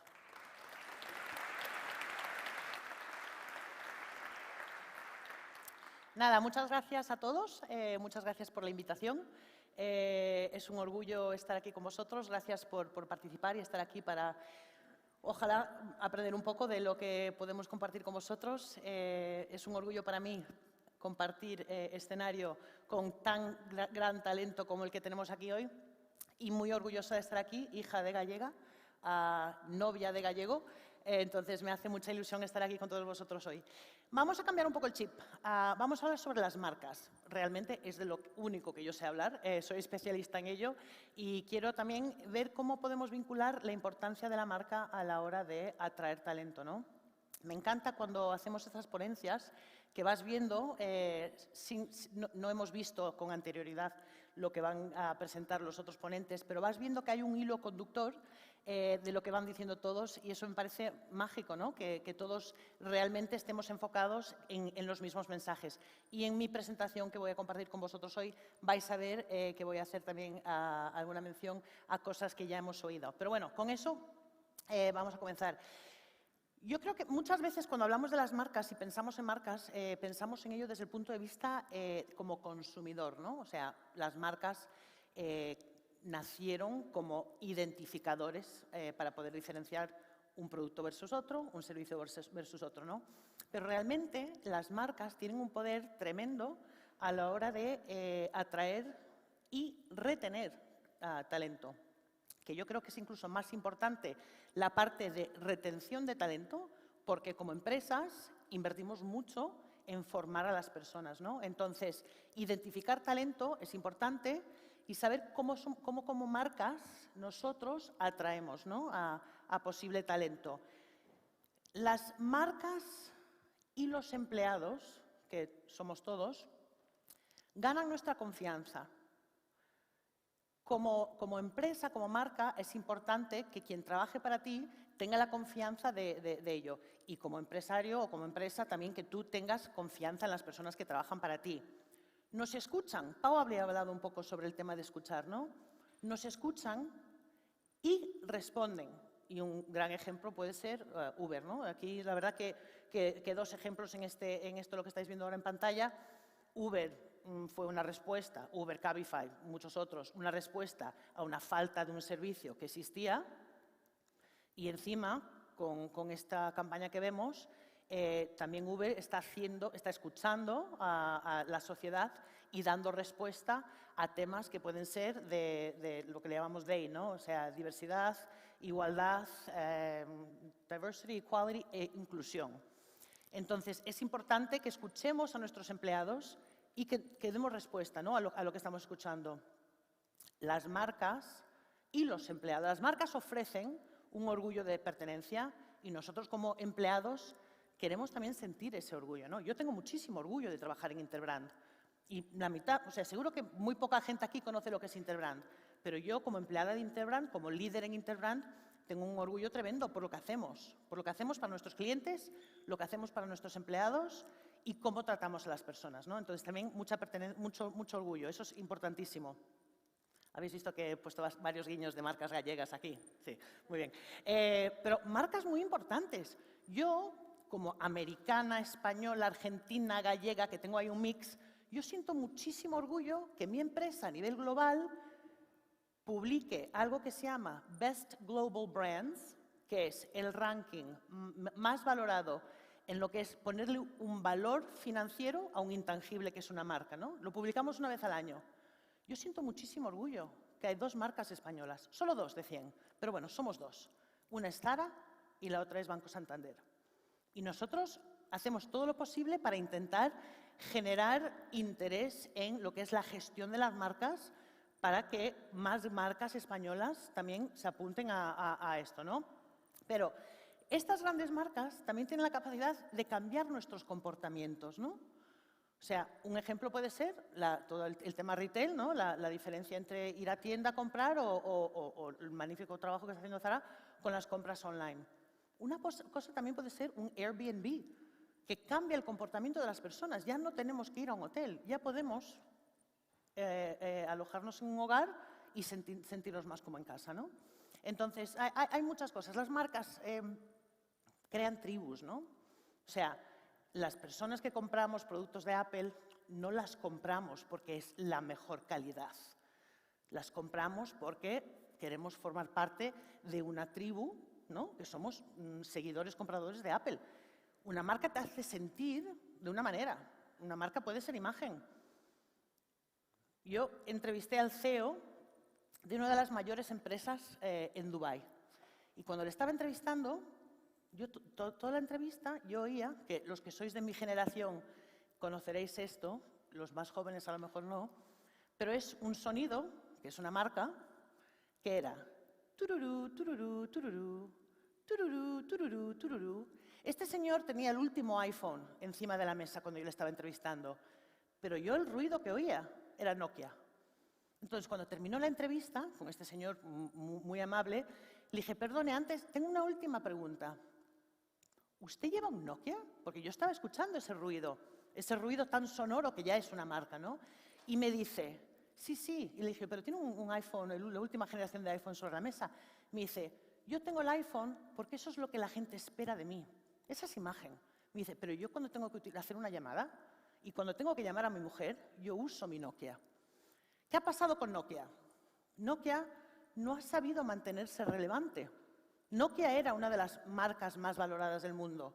Nokia ya no existe en ese listado. Entonces, esa es también algo que vamos a hablar ahora, la importancia, ¿no?, de mantenernos relevantes. Las marcas, perdonad, ofrecen calidad. Las marcas buscan talento de calidad. Y nosotros como empleados buscamos un lugar de trabajo también que tenga calidad, ¿no? Que podamos seguir aprendiendo, creciendo, teniendo un buen rollo entre nosotros, ¿no? O sea, lo que es brand engagement o cultura de marca es algo crítico que nosotros tenemos que fomentar. Y nosotros lo hacemos con nuestros clientes, ¿no? Vender eso que es la creación de una cultura, de un sentido de unión entre empleados. Y eso da mucho más, eso da mucho a la empresa y al empleado. Y como último, el tema de agilidad, ¿no? Y creo que lo hemos también oído con nuestros ponentes, la importancia como empresa de ser ágil, de dar respuesta en momentos cortos y que el empleado también sea de forma agile, ¿no?, que se llama agile, poder también estar dando respuesta a las cosas en momentos mucho más cortos de lo que era antes. Entonces, eso es lo que hacen las marcas, eso es lo que las marcas venden a sus consumidores, pero también a nosotros como empleados y lo que nosotros buscamos como empleados de las marcas, ¿no? Pero las marcas fuertes realmente tienen el potencial de unir a las personas, de incluso crear movimientos. Y lo principal es que haya unos retos, una ambición, unas trayectorias compartidas entre lo que es la misión de la empresa, la estrategia que tenga esa empresa y los empleados, ¿no? Es importantísimo también que tengamos muy claro que las expectativas de las personas se están moviendo muchísimo más rápido de lo que pueden responder las empresas. Entonces, ¿qué pasa? Como consumidores y como empleados estamos más informados, mejor conectados y estamos demandando mucho más en mucho menos tiempo. Entonces, eso como empleadores que podemos ser aquí, tenemos que tenerlo siempre muy top of mind, como se dice, ¿no? ¿Qué valoramos los empleados, ¿no?, de las marcas para las que trabajamos o las empresas para las que trabajamos? Pues que haya una dirección, que haya una clara estrategia con esta trayectoria y esta ambición muy marcada que tenemos que conocer como empleados. O sea, cualquier empresa que tenga una marca fuerte, estas marcas, algunas de las que compartimos antes, que compartí antes con vosotros, lo tienen muy claro, ¿no? Que hay una dirección y esa dirección, hacia dónde va la empresa, eso se comparte con la gente, ¿no? Porque al final tenemos que estar alineados, todos tenemos que estar remando en la misma dirección, seas el consejero delegado o seas la persona que entra haciendo prácticas, ¿no? Tienes que saber hacia dónde quiere ir esa empresa y estar todos alineados. Y ser empáticos, lo que hablábamos antes, ¿no? La importancia de estar escuchando, de estar anticipando, cuando podemos, las necesidades, las demandas de nuestros empleados. Hace una década, ninguno de nosotros sabíamos que íbamos a tener la necesidad de tener toda nuestra información en nuestras manos, ¿no? En nuestras manos, en nuestras muñecas, se ha creado una necesidad que nosotros no teníamos antes y ahora sí que la tenemos, ¿no? Entonces, es muy importante que estemos escuchando, prestando mucha atención, siendo empáticos y anticipando esas necesidades. Y como hablábamos antes, la importancia de la agilidad, ¿sabes? Como empleados queremos empresas y marcas ágiles que tengan la capacidad de innovar y de cambiar cuando sea necesario. Y nunca mejor lo hemos aprendido que ahora con lo que acaba de pasar con la pandemia o lo que está ocurriendo, ¿no? que hemos tenido que cambiar como empresas, como marcas y como empleados. Nuestra forma de trabajar, nuestra forma de aprender, de formarnos, de buscar trabajo, de incorporarte a un nuevo trabajo. Yo tuve una reunión el otro día con mi comité de dirección y pregunté por una persona que había conocido en una salida que hicimos, una barbacoa que hicimos en verano. Y dije, ¿ese chico ya no está aquí? Me dice, no, sí, él está. Y le digo, pero es que hace como unos 4 meses que no le veo, 5 meses. Me dice, no, es que está trabajando 100% desde casa. Entonces, también son cosas que tenemos que valorar, ¿no? La importancia de dar la oportunidad a nuestros empleados, ya no es eso de work-life balance, ya es una cosa que existe, se va a quedar entre nosotros. Pero por otra parte pienso, si esta persona hace 4 o 5 meses que no la veo y pensaba que ya no formaba parte de nuestra organización, en el momento que yo tenga que o ascender a gente o formar a gente, esta persona a lo mejor a mí ya no la tengo top of mind. Entonces también es un problema mío, ¿no? De tener que saber, ¿sabes?, quién está en casa, qué están haciendo y poder tener una estructura capacitada para un poco de esta forma de trabajar híbrida, ¿no? Pero bueno, importantísimo ser ágiles. Os comentaba antes la importancia de la relevancia, ¿no? Con el tema de Nokia. La relevancia se llega a tener a través de presencia, confianza y afinidad. Y sé que son términos que ya he utilizado durante mi ponencia, pero es importantísimo saber, o sea, nosotros en Interbrand y muchas de las grandes marcas ahora lo que están empezando a hacer es creando unos grupos de millennials que se reúnen una vez al mes, una vez cada cuarto, con el CEO de la empresa.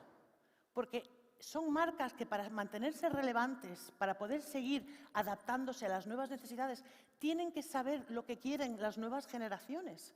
Y a veces, desde la perspectiva, como hablamos antes, de senior management, no se sabe. Entonces, es importantísimo estar en estas conversaciones y saber lo que la gente demanda como empleados y, obviamente, después como clientes también.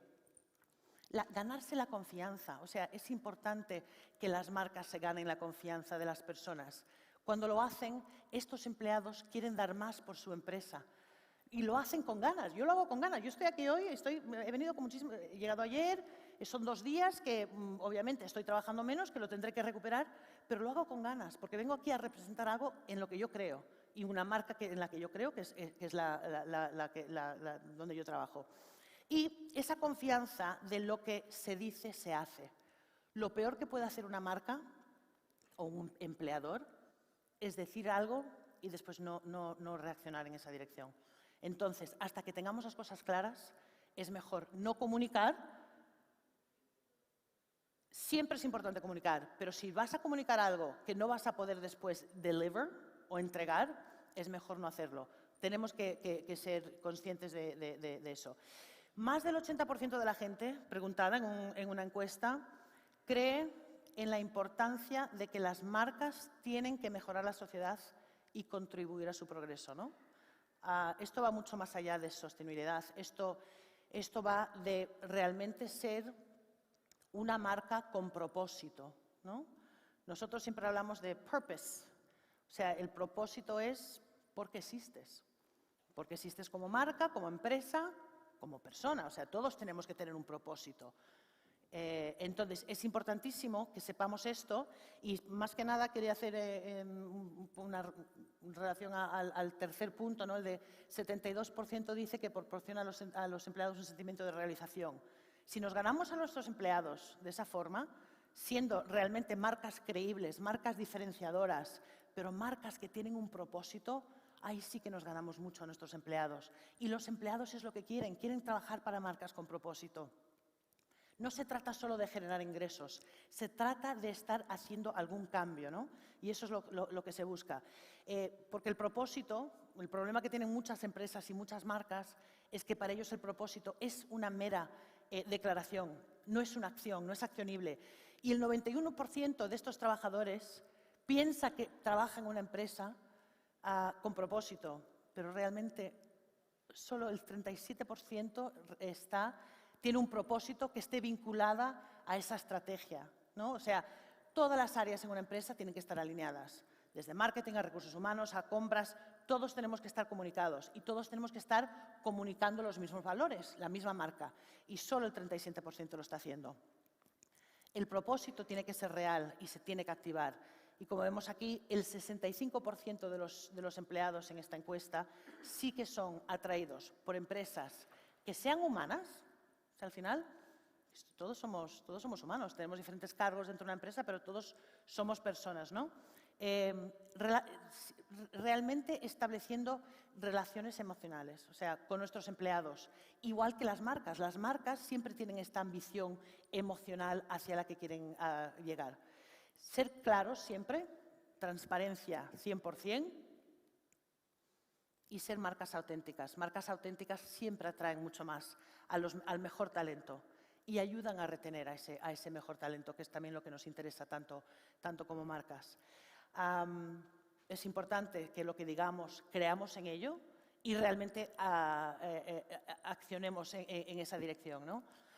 Con esto solo quiero básicamente también animaros a vosotros, que si hubiese más tiempo también hubiese compartido con vosotros la importancia de crear vuestra marca personal, ¿no? Todos tenemos una marca personal, seamos empleadores, seamos empleados, pero es importante saber también nosotros cómo nos proyectamos hacia el trabajo, hacia oportunidades que podamos tener y cuidar siempre mucho nuestra marca personal en todos los ámbitos. Y nada, con eso quiero daros las gracias otra vez y si alguien tiene alguna pregunta después, pues aquí estaremos. Muchísimas gracias.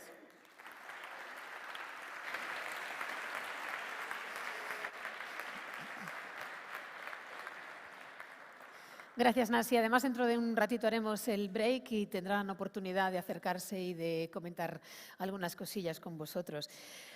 Vamos a continuar con la siguiente ponente. Ingeniera en telecomunicaciones, Clara Jiménez se incorpora en 1996 a Accenture. Desde el año 2009 lidera la innovación de Accenture Spain, dirigiendo en Madrid un espacio dedicado al diseño, la realización de talleres y eventos, la coinnovación y generación de contenidos y demostraciones, y coordinando también los centros de innovación de Accenture en España. Además, colidera la Oficina Técnica de Ayudas Públicas de Accenture y gestiona las colaboraciones de Accenture con el mundo académico y el ecosistema emprendedor y promueve iniciativas para la innovación en el ámbito de los recursos humanos. Talento innovador. Clara Jiménez. Bueno, pues muchas gracias a todos. La verdad es que yo tengo la suerte de pertenecer a una marca, 25 años, que es Accenture, y que por dar un dato, y aprovecho la intervención de Nancy, pues cotiza en la Bolsa de Nueva York, su valor en acción es 100 veces al de Santander. Y ahí lo dejo, Bueno, yo voy a hacer una retrospectiva, me voy a remontar al pasado, voy a ligarme bastante a la presentación de Pau, pero muy al pasado. Creo que es muy importante analizar el pasado porque de alguna forma es como un espejo retrovisor. Miramos hacia atrás con la convicción de ir mucho más seguros hacia adelante. Cuando a mí me preguntan sobre un caso práctico, un caso de éxito sobre la innovación, y después de haber visto mucho, llevo ya 12 años en este ámbito, de haber leído, de haber visto y tal, la verdad es que para mí el mejor caso práctico y de éxito es la propia vida.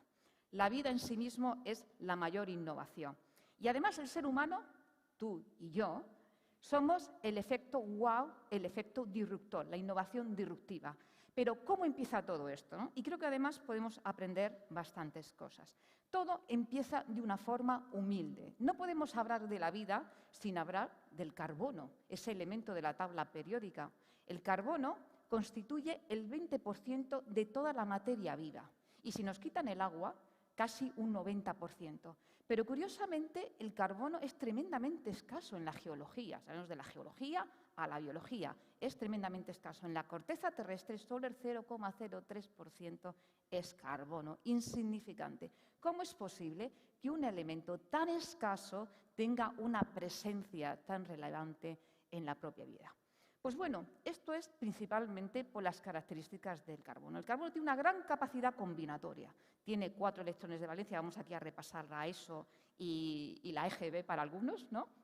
Tiene 4 electrones de valencia que orbitan a su alrededor y que le dan una gran potencia para enlazarse con otros elementos como el azufre, como el oxígeno, el hidrógeno e incluso consigo mismo formando cadenas de polímeros muy complejas, ¿no? Esto hace que en lugar de quedarse él aisladamente, pues pueda construir cosas mayores, ¿no?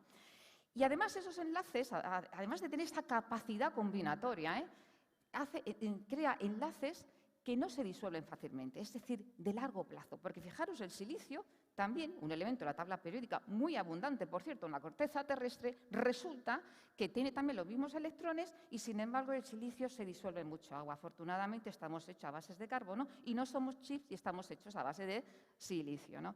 Bien, esto es muy importante. Si pensamos en el carbono y en su origen humilde, podríamos pensar realmente sobre las personas y las organizaciones. ¿Cuál es nuestra valencia? ¿Qué capacidad tenemos de combinarnos con los demás? ¿Cómo somos de humilde? Que es una virtud que, por cierto, no se enseña, pero humilde es ser consciente de nuestras limitaciones y saber que necesitamos de los demás para construir proyectos superiores, ¿no? Que de eso va la innovación.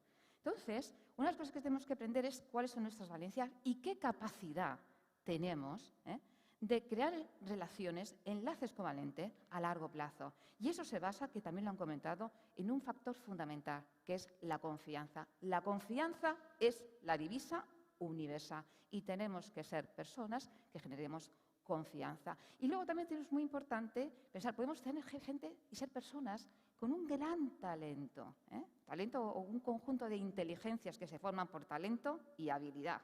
Talentos se nace y la habilidad se hace. Entonces, podemos tener mucho, pero si somos, y lo digo aquí, disminuidos emocionales, no serviremos.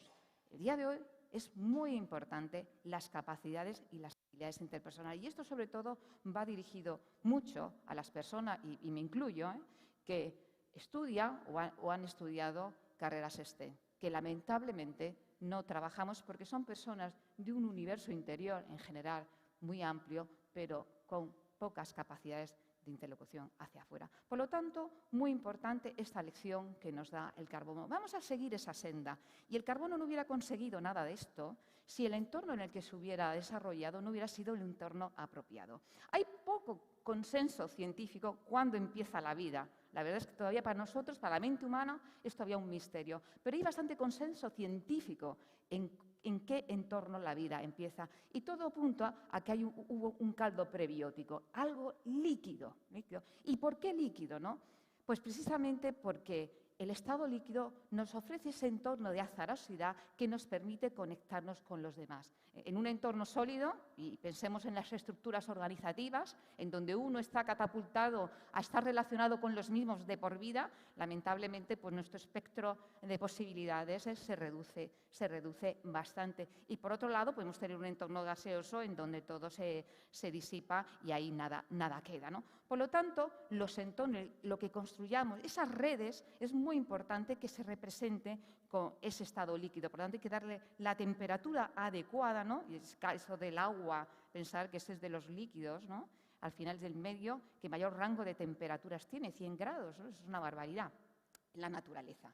Bien, pues esto es muy importante que lo tengamos en cuenta, ese entorno especial, ¿no? Que tenemos que crear alrededor de nosotros. Y esto es muy importante porque se ha dicho aquí el tema de lo virtual, de lo presencial. Pues fijaros, todavía en lo virtual nos movemos en el sólido y en el gaseoso. El sólido en Teams, estamos con los que están en Teams o en Zoom, por citar alguna, pero luego volvemos al otro extremo de las redes como Instagram y tal, que es como muy gaseoso. Todavía no creamos ese entorno virtual realmente lo suficientemente azaroso y correcto para crear esas redes. Esto es muy importante.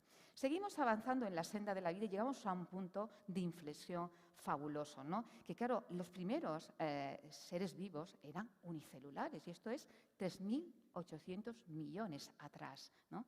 Eran células que además habían descubierto un gran secreto, que era la reproducción clónica. Y además tenía un gran don, eran inmortales. Eran inmortales. ¡Qué pasada!, ¿no? Eran inmortales y ahí vivían los animales unicelulares, ¿no? Y así estuvieron hasta 1.500 millones atrás, vamos avanzando en esta senda, y deciden que, primero, esas protobacterias se dan cuenta que el oxígeno, que era algo tóxico para ellos, lo metabolizan y lo convierten en vida. Este aquí. O sea, la vida se basa en metabolizar lo tóxico. Cuando algo nos viene tóxico, lo primero que pensamos es a ver cómo me lo cargo. Cuando la vida nos enseña que cuando tengo algo aparentemente tóxico, amenaza, lo que tengo que aprender es a metabolizarlo y convertirlo en valor para mí.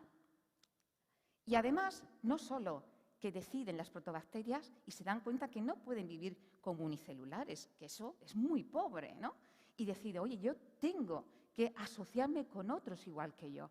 Pero cuando se asocian con otros igual que ellos, resulta que tienen que hacer un acto de generosidad infinita.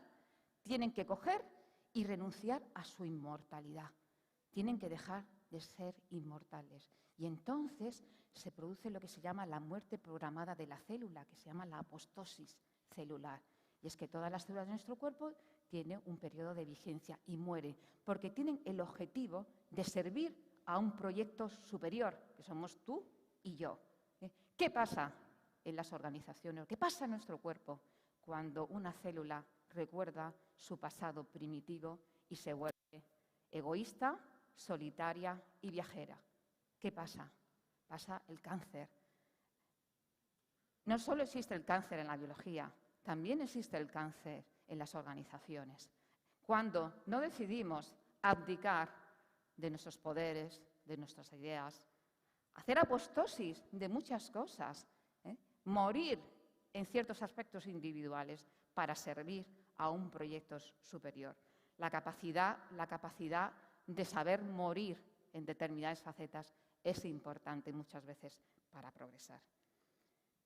Seguimos avanzando y a mí me sorprende que la mayoría de los seres vivos, la mayoría son especies, os vais a reír, sexuadas. Es decir, la naturaleza me fuerza a asociarme con otro para reproducirme. La mayoría. Y a mí, sinceramente, se me antoja mucho más sencillo reproducirme a mí misma. Más vale malo conocido que bueno por conocer, ¿verdad? Sin embargo, básicamente tengo que salir al mercado de afectividad, conocer a alguien, emparejarme, en fin, un rollo, aparentemente. Sin embargo, sin duda, es mucho menos apasionante, ¿no? La naturaleza se ha forzado a eso porque realmente ha entendido la importancia en ese riesgo, ¿no?, de que cuando nosotros necesitamos reproducirnos con otros es porque al final es cierto que hay una incertidumbre, pero también abrimos la ventana a un montón de oportunidades y de posibilidades. Si no, todavía esto sería una reunión de unicelulares, ¿verdad? La importancia de eso. Entonces, la primera cuestión que nos tenemos es cómo funcionamos nosotros, entre comillas, sexuados o asexuados, ¿no?, en relación a cómo nos comportamos en el mundo académico, en el mundo profesional, incluso en nuestras relaciones sociales. Esto es muy importante. Es decir, busquemos eso. Cuando la naturaleza fuerza eso, es porque no debemos de buscar siempre reproducirnos a nosotros mismos, sino que debemos de pensar en cómo nos asociamos con otros. Pero lo curioso de todo es que incluso en este modelo, ¿no?, en donde nos fuerza la colaboración, existe un espectro muy amplio en la generación de la nueva vida, ¿no? Tenemos la reproducción ovípara, ¿verdad? Uno pone un huevo, ¿no?, y después de un tiempo nace el pollito y en pocos meses el pollito ya está ahí activo, ¿no? Ya es útil para nosotros, ¿no? Están los mamíferos, los mamíferos marsupiales y los placentarios. Y nos vamos a detener un rato aquí, en los mamíferos placentarios. ¿Y por qué una hembra de canguro a las 3 semanas de concebir un embrión lo tiene que expulsar? ¿Lo habéis pensado alguna vez? ¿Por qué se produce eso? Pues se produce porque la hembra del canguro reconoce en ese embrión que tiene un ADN distinto, solo es un 50%, pero lo conoce distinto. Entonces, si no lo expulsara, sus linfocitos lo matarían. Sin embargo, en la evolución, los mamíferos placentarios, los embriones han conseguido enmascarar su código genético, incluso en una maternidad subrogada, no experimentan este ataque de los linfocitos. Esto es muy interesante porque, fijaros, en las organizaciones, ante algo nuevo, ¿qué hacemos? Pues atacamos con los linfocitos. ¿Cuáles son los linfocitos de las organizaciones? La cultura, los procesos y las políticas. Entonces, lo que tenemos que hacer muchas veces, si no hemos madurado lo suficiente y hemos evolucionado hasta llegar a placentario, no sabemos enmascararlo, lo que hacen muchas organizaciones, me creo un marsupio, cojo y hago el efecto marsupia. Por ejemplo, Nestlé, cuando monta Nespresso, lo saco fuera. O sea, esto lo vemos que en las organizaciones se da y es un modelo copiado de los distintos modelos reproductivos que la naturaleza ofrece. Lo cierto es que compartimos muchísimo, a pesar de esas diferencias, muchísimas proporciones, todo el espectro de los animales. Yo no sé si sabéis que un perro cuando muere al final de su vida, igual que un ser humano, a pesar de que su vida pueda tener un horizonte de edad de unos 15 años, y en el caso del ser humano, si es un afortunado, pues puede llegar a los 90 o más, respiramos el mismo número de veces y nuestro corazón pulsa el mismo número de veces. ¿Y esto por qué pasa? Porque hay una adaptación en relación al tamaño y a la longevidad. Y eso también es muy importante porque las organizaciones, sean grandes, pequeñas, sean públicas, sean privadas, da igual a lo que se dedique, en el fondo son sistemas biológicos, tal cuales. Y tienen sus metabolismos adecuados a su tamaño y a su longevidad. Una empresa como la mía, de 500.000 profesionales, o más de 500.000 profesionales ya, realmente no podemos aspirar a tener el mismo metabolismo que una startup. Pero una startup tampoco va a pretender, con su tamaño, tener la longevidad de una compañía como la nuestra. Esto tenemos que tener muy claro, porque puede haber excepciones, pero son excepciones. Sin embargo, somos tremendamente diferentes. Hay algo que el ser humano tiene que no tiene los demás, ¿no? O sea, nosotros, cuando nacemos, somos el único animal con extremidades que cuando nace, nada más nacer, no se pone de pie. Eso se llama tercialidad. Nacemos con poca motricidad, pero ese detrimento de motricidad es gracias a que se ha concentrado toda la gestación en nuestro cerebro. Y a mí me sorprende mucho en la naturaleza que esto, imaginaros, en el pasado, ¿no? En la época primitiva, ¿no? Cómo tuvieron que pasar de apurado los padres, ver esos bebés tan indefensos en un entorno tan hostil, ¿no? Tuvo que ser duro, ¿eh? Pero cuando la naturaleza se ha inclinado por esto, a mí me enternece, ¿no? El pensarlo, de que realmente al final, a veces es importante hacer ese sacrificio porque crees que en algo a futuro es mucho mejor, ¿no? Poner en órbita a un ser humano, tardamos, bueno, en la época de la Edad Media, en 15 años lo tenías en órbita. Hoy en día, 25 o más, ¿no? Claro, cambian mucho las cosas. En muchos aspectos, y hay una cosa que también es muy importante.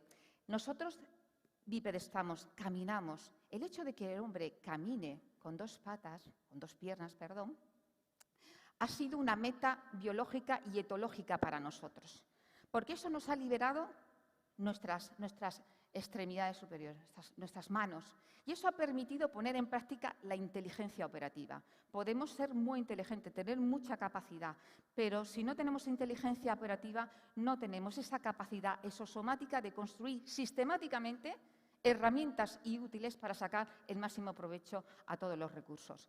Gracias a eso, el hombre construye máquinas que le permiten mucho más rápido que un leopardo poder volar, etcétera, etcétera. Gracias a eso hemos tardado mucho, por supuesto, en llegar hasta ahí, pero sin duda ha merecido la pena. ¿Qué ocurre? Pues mirar que muchas organizaciones todavía van a cuatro patas, porque no quieren liberar recursos, sus manos, para poner en práctica la inteligencia operativa. ¿Por qué? Porque, claro, hay un momento de debilidad. Yo me pongo de pie y resulta que ya no camino, no corro como corre un animal a cuatro patas, ¿verdad? Cualquier cachorro corre más que vosotros, ¿eh? Y entonces eso, al final, las organizaciones no quieren decidir. Hay que liberar, hay que bipedestar. Y luego, esto es una pregunta para ti. Después de ver la innovación en la vida, tú que eres vida y que además el hecho de que estés aquí estadísticamente es una probabilidad muy baja, de 10 elevado a la menos no sé cuántos millones, tienes 1.000 millones de probabilidades más de que te toque la lotería. Tú eres innovación, porque decía el psiquiatra Carl Jung coetáneo de Sigmund Freud, un poquito más joven, que todos nacemos originales y morimos copia. Entonces, muy importante en el talento hacer ese viaje interior, ¿no? Él también decía que el que viaja hacia afuera sueña, pero el que viaja hacia adentro despierta. Descubrir cuáles son realmente tus talentos para realmente, a partir de ahí, poder avanzar. Y por último, y ya simplemente deciros que básicamente todo lo que ha acontecido y que va a acontecer ya está básicamente hecho y descrito por la naturaleza. Nosotros, la conciencia humana tan solo llegó un minuto antes de la medianoche del reloj geológico. Todo ya básicamente, o la mayoría, ya está escrito. Y espero que estos minutos os haya servido. Hemos recorrido miles de millones de años para dejaros una cosa, como decía, una reflexión en torno a todo esto, ¿no? Como decía el poeta Friedrich Hölderlin, el hombre es Dios cuando sueña, pero es un mendigo cuando reflexiona. Reflexionar, por favor. Así que muchas gracias.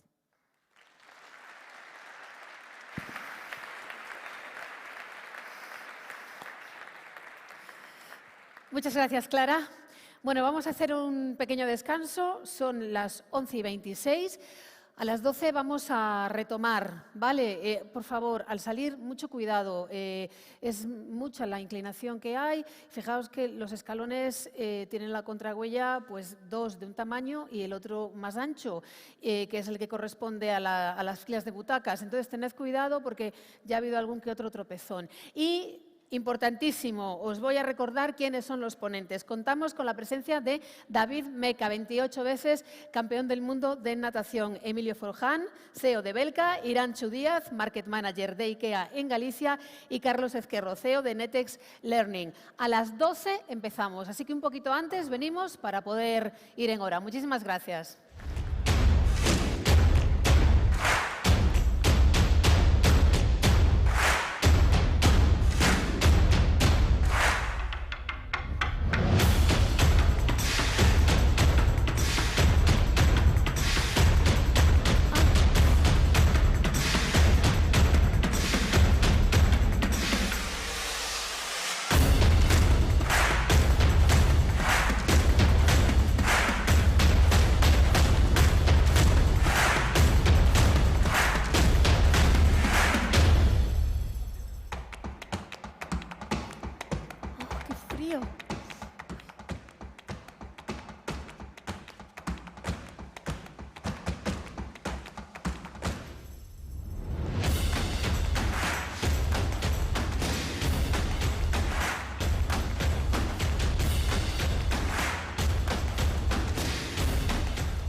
David Meca personifica los valores.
Perseverancia, afán de superación, capacidad de sufrimiento.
¿Qué tal? Bueno, muchas gracias por la puntualidad y el compromiso. Yo no sé si esto de la puntualidad es un talento también, porque hay gente, sí, ¿verdad? Hay gente que no sé si lo tiene un poco oculto, pero bueno, vosotros sacáis matrícula de honor todos, así que muchas gracias. Bueno, aquí de vuelta ya en el auditorio del edificio Fontán, que creo que inauguramos hoy, Desde luego más talento que el que hay hoy aquí, nunca lo va a volver a ver, seguro. Bueno, el año que viene, en el Talentia Summit del 2022, seguro. Bueno, para comenzar ya con la segunda ronda de ponencias, invito a subir al escenario ya los 4 ponentes. Emilio Froján, CEO de Belka. Irantxu Díaz, Market Manager de IKEA en Galicia. Si os queréis podéis aplaudir,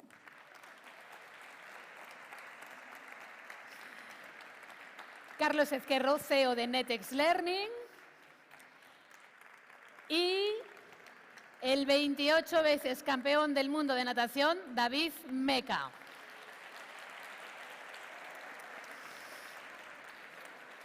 Quédate por aquí, David, ya, porque con él vamos a empezar este segundo bloque con el que vamos a cuadrar el círculo. Más de 100 títulos internacionales. David Meca es la única persona que ha ganado 4 medallas en un mismo campeonato del mundo de larga distancia. Ostenta múltiples récords mundiales en diferentes retos deportivos, como haber cubierto nadando sin parar el trayecto de 130 kilómetros que separan la isla de Ibiza de la península ibérica. ¿Qué punto era de la península? Javia. Desde Javia, Ibiza, sí. Bueno, tiene también el récord mundial en el Estrecho de Gibraltar o la fuga de Alcatraz, entre otros, que lo seguimos también, evidentemente. Considerado por la Federación Internacional de Natación como el mejor nadador de larga distancia de todos los tiempos, forma parte del Salón de la Fama de Estados Unidos y ha recibido la Medalla Extraordinaria al Mérito Deportivo y la Medalla de Oro del Comité Olímpico Internacional. Por cierto, que el que fuera su presidente, el presidente de honor del Comité Olímpico Internacional, Juan Antonio Samaranch, dijo de él: David personifica los valores más nobles del deporte: perseverancia, afán de superación, capacidad de sufrimiento, autodisciplina y generosidad. Empresarios, emprendedores, seguro que saben mucho de esto también, pero yo me voy a atrever a añadir uno más. Incuestionable talento. David Meca. Gracias.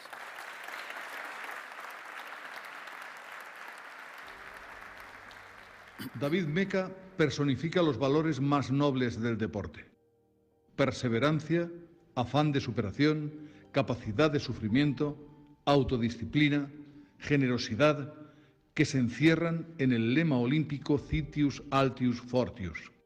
Juan Antonio Samarán, presidente del Comité Olímpico Internacional. Esta no es solo una fotografía, es una historia. Empecé a nadar con 5 años por prescripción médica para fortalecer mi cuerpo. Nadie habría dicho que llegaría a ser un campeón del mundo. Pero ese niño con problemas físicos consiguió superar todas sus limitaciones. No permitas que nadie te diga que no eres capaz. Un campeón no nace, se hace. Te aseguro que se puede llegar a donde te propongas con constancia, esfuerzo e ilusión. Las corrientes no siempre te serán favorables, pero ese es el momento de apretar los dientes y nadar más fuerte. Destierra el no puedo, olvida el no quiero. El éxito solo es para los que lo buscan. Siempre se puede mejorar, ir un poco más lejos. Si lo puedes imaginar, lo puedes lograr. Solo tú pones los límites. Siempre tendrás nuevos retos que superar. Tú decides hasta dónde vas a llegar. Todavía quedan récords por batir. Todavía hay que llegar más allá y esforzarse para lograrlo. No importa el frío, el cansancio o las dificultades. Si te esfuerzas, podrás lograr gestas que otros pensaban imposibles. Sé tu propio héroe. Para que al final mires atrás y puedas decir orgulloso: reto conseguido.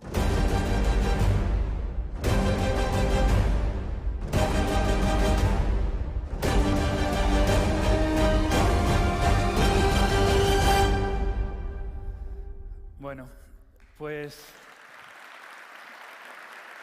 Muy buenas a todos. Un honor estar aquí en este evento donde se hablan de tantos valores, entre ellos, por supuesto, el principal, el talento. Mi nombre es David Meca, soy nadador. Empecé a nadar muy jovencito, cuando tan solo tenía 5 años de edad ya estaba nadando. Y es que era un chaval que tenía muchos problemas físicos de pequeño.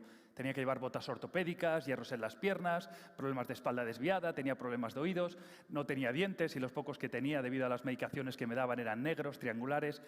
Un cromo de chaval, vaya. No quería nadar. Lloraba y lloraba cada día que me llevaban a la piscina.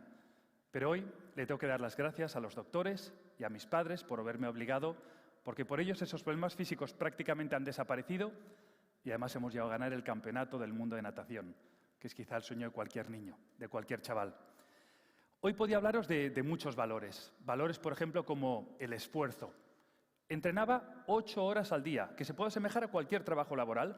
Primer entrenamiento, a las 5 de la mañana. 4:40 sonaba el despertador cada día. ¿Por qué a esa hora? Porque a las 12:30 teníamos otro entreno y a las 5 de la tarde había el tercer entrenamiento.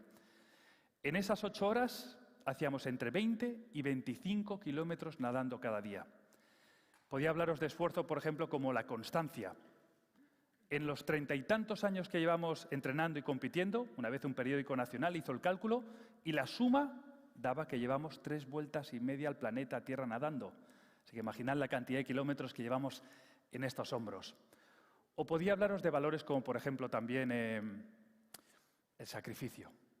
A los 18 años ya era campeón de España de piscina, pero quería más. Me fui hasta Estados Unidos sin saber inglés, con un diccionario en las manos, con 50.000 pesetas en el bolsillo y me fui a buscarme la vida a las Américas. Tuve que empezar enseñando español, limpiando casas, cuidando niños.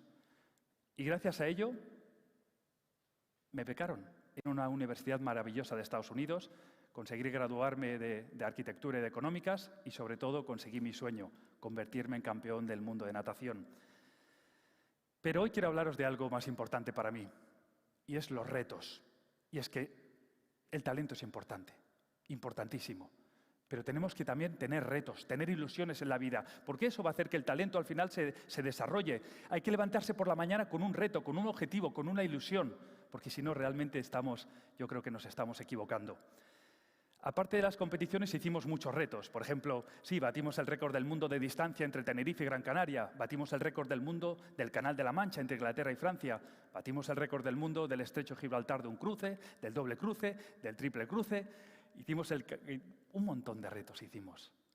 Pero hoy quiero deciros que sobre todo todos esos retos me han ayudado para darme cuenta de algo. Y es que los tiburones más peligrosos no están en el mar, en absoluto. Los tiburones más peligrosos están en nuestras mentes. Esas inseguridades, esas no empezar un proyecto o no empezar porque podemos fracasar, ahí ya hemos fracasado. Así que yo creo que nuestro peor enemigo, el tiburón más peligroso, a veces llegamos a ser incluso nosotros mismos. Quiero hablaros sobre todo de uno de los retos que para mí ha sido el más importante de mi carrera deportiva, que fue cuando nadamos desde la península ibérica a las Islas Baleares. Todos los retos, por ejemplo, también hicimos el Camino de Santiago a nado, que hemos sido la única persona que lo ha conseguido. No está homologado, ¿no? Porque yo creo que esa locura nunca la van a... Pero fue precioso, a la vez que durísimo. Pero hoy quería hablaros en estos 20 minutitos que tengo sobre todo de un reto que para mí fue el más importante. Era un reto que, sabía que había gente medio loca, como yo, que lo había intentado, pero que hasta el día de hoy solo los barcos y los aviones lo habían conseguido, que era unir la distancia que separa la península con las Islas Baleares. Un reto muy ambicioso, en el cual íbamos a luchar contra muchas adversidades. La primera, la distancia. Récord del mundo, 130 kilómetros nadando seguidos sin parar. Segunda adversidad, la temperatura, porque cruzamos el Mediterráneo un 5 de enero. ¿Por qué, David? ¿Por qué en enero y no en verano, que hubiera sido mucho más fácil? Pues porque en verano teníamos Olimpiadas, campeonatos del mundo, y un reto de esta magnitud pues podía llegar a lesionarme. Así que teníamos que hacerlo en el parón, por si pasaba algo que tuviera tiempo para recuperarme. Eso sí, me fabricaron un traje neopreno, pero no era un traje neopreno de submarinismo, de que tiene medio centímetro de grosor, que realmente te aísla del frío, sino que era un traje de tan solo 2 milímetros de grosor, finito, finito, pero a la vez flexible para permitirme hacer ese millón de brazadas que suponía nadar hasta las Islas Baleares. Eso sí, el neopreno también tenía un fallo, que eran las costuras. De tanto bracear empezó a cortarme aquí la axila y a sangrar, y lo mismo en el cuello de cada respiración. Imaginad, 5, 10, 12, 15 horas eso rascándote y la sal con la sangre pues pica, ¿no? Otra adversidad, las medusas. Me dijeron, David, lo bueno de hacerlo en invierno es que en invierno no hay medusas. Mentira. Lo que pasa es que nadie nada el 5 de enero en alta mar y por eso yo creo que no lo saben, ¿no? ¿Cuántas medusas nos llegaron a picar en 27 horas, 50 minutos que tardamos nadando hasta Ibiza? ¿12? ¿15? Es que no lo sé. Pero lo malo es que todas me picaban en el mismo sitio, que era en la cara, porque el resto iba cubierto del traje neopreno. Llegué con la cara totalmente hincha, labios, pómulos, frente, nariz. Pero la peor de todas las adversidades, sin duda alguna, es la oscuridad. Nadar de noche. No sé si habéis nadado de noche alguna vez, pero no me vale en la playa cerca de las farolas, que ahí hay luz, así, no, adentro, digo, adentro. Donde ahí parece ser que además el 5 de enero lo más normal es que en invierno no haya ni luna ni estrellas, el cielo encapotado. Yo además nado con gafas negras, porque al igual que todos vosotros a mí me da miedo. Yo no quiero ver ni las sardinas, ni los atunes, ni las cosas esas pasando debajo mío. Y no me podían poner un foco de luz. Porque aquí así es como se pesca en alta mar. Los pescadores salen a faenar por la noche, por una luz, y yo no quería ser el centro de atención del Mediterráneo. Así que les dije, por favor, una luz floja, tenue, para no perderme, una muy flojita y ya está. Claro, luz flojita y gafas negras, no se veía absolutamente nada. Y eso fue, imaginaos, o la arriba, o la abajo, o la arriba, o la abajo, como si ahora os montarais en una montaña rusa, cerrarais los ojos y dierais 2 vueltas a la montaña rusa. Os aseguro que todos en la primera vuelta ya la habíais vomitado todo. Y lo mismo pasó allí, o la arriba, o la abajo, o la arriba, o la abajo, pero no fueron 2 vueltas a la montaña rusa, sino que de las 24 horas que tiene el 5 de enero, 8 son de luz, pero 16 son de oscuridad, porque se hace de noche a las 5 de la tarde y hasta las 9 de la mañana no sale el sol. De las 5 a las 6, 7, 8, 9, 10, 11, 12, 1, 2, 3, 4, 5, 6, 7, 8, 9... 16 horas, en las que no paras de...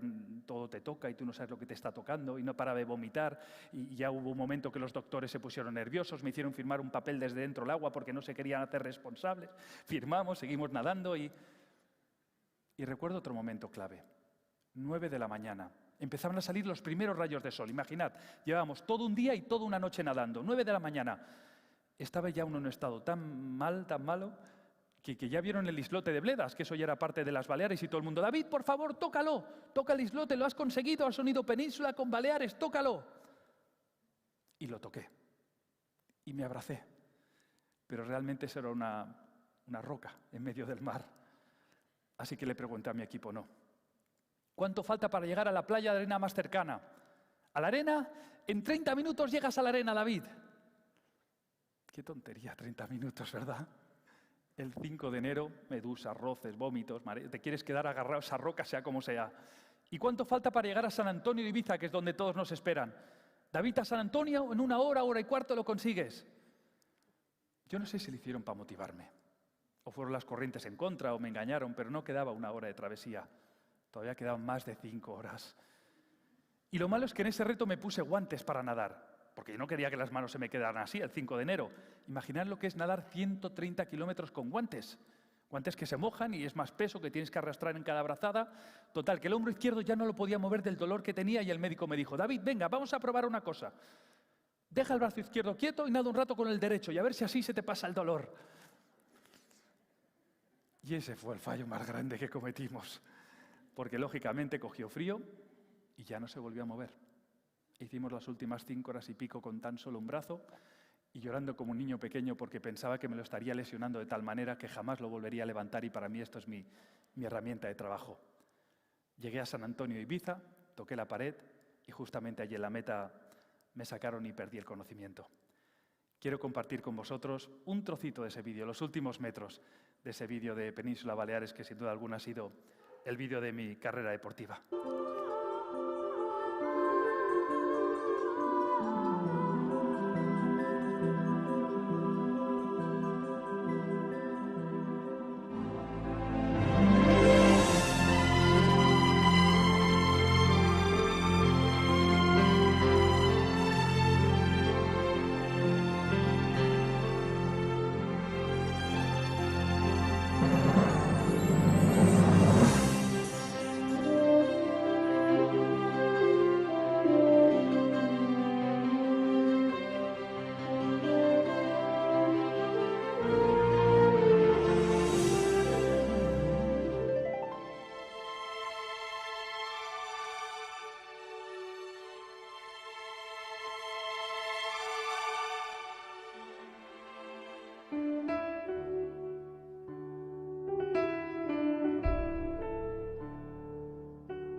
Simplemente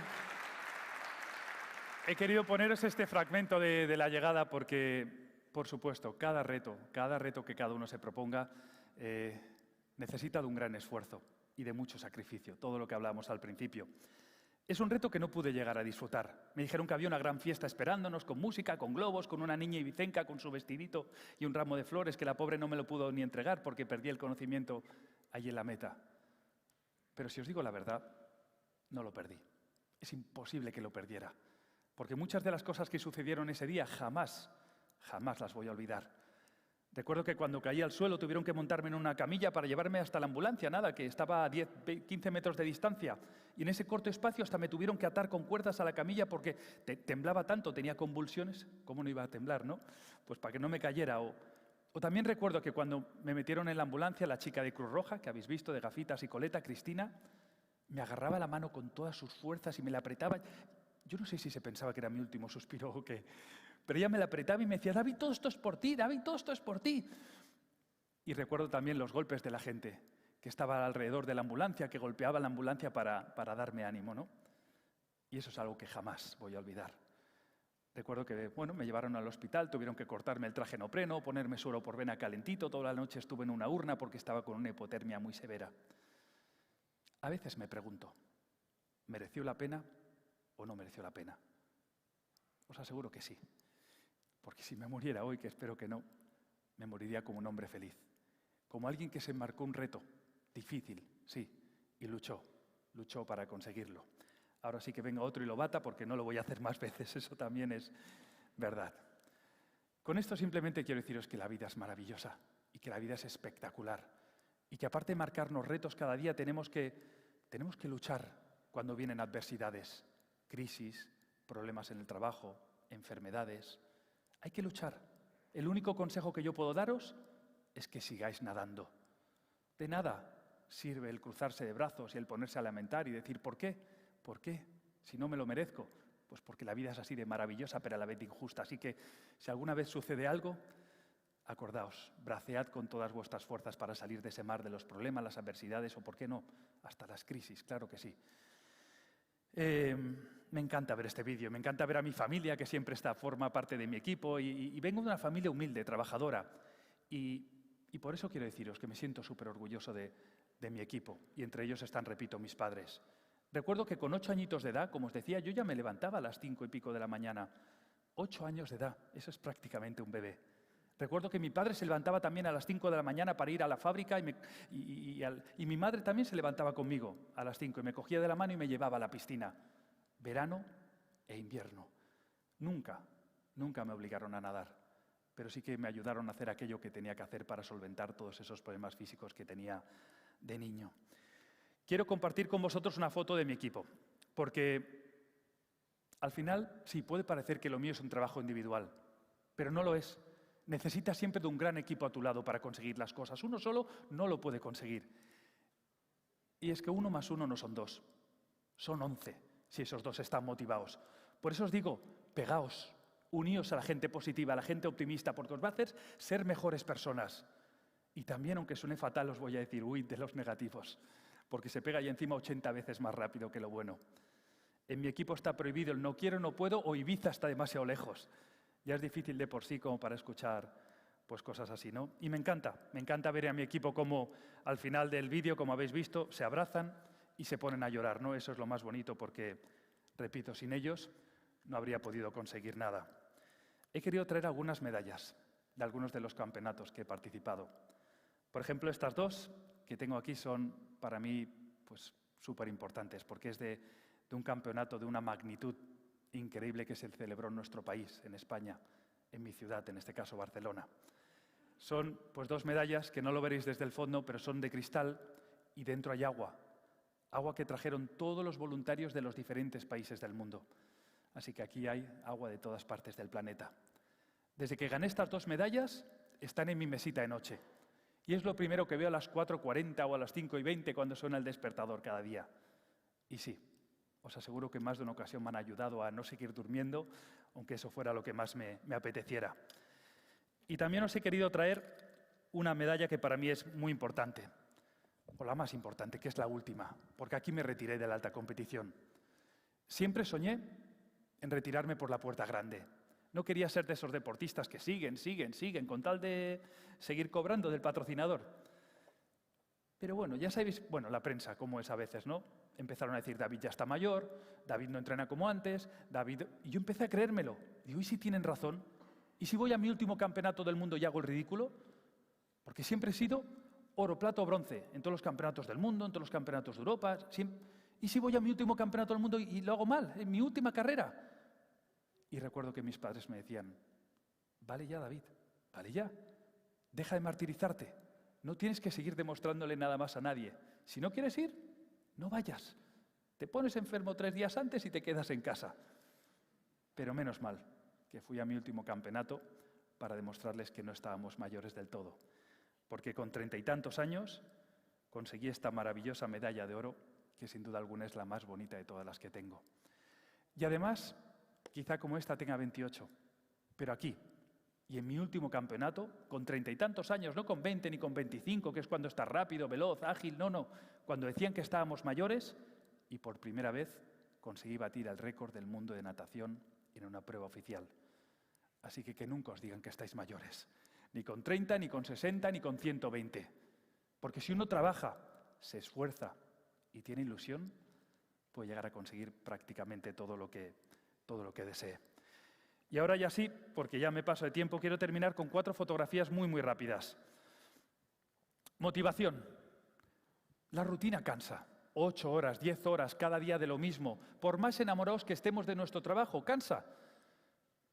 Necesitamos símbolos que cuando los veamos sigamos adelante. Las medallas en la mesita de noche, la foto de vuestros hijos, un diploma. No lo sé qué funciona a vosotros, pero necesitamos símbolos. Esta foto que veis es de mala calidad, lo sé, pero la tengo ampliada en grande en casa y en los días de bajón la miro y me hace sonreír. Es el podium por países en el Campeonato del Mundo, en el medallero final, donde España con tan solo un nadador se puso en la segunda posición en el medallero, aquí Rusia con 10 nadadores, 2 que me invaden, y luego Italia con 14 o 16 que no caben ni en la foto. Repito, es horrorosa, pero es la mejor foto que tengo. Suerte. Todos nos preguntamos, ¿existe o no existe la suerte? De todos los medios, los que siempre nos van a hacer tener suerte es la perseverancia y el trabajo. Y es que cuanto más trabajo, más suerte tengo. ¿Y la ilusión? La ilusión es el motor de toda motivación. Sin ilusión somos simples animales. Lucha, constancia, esfuerzo, sacrificio, todo viene o deriva de la ilusión.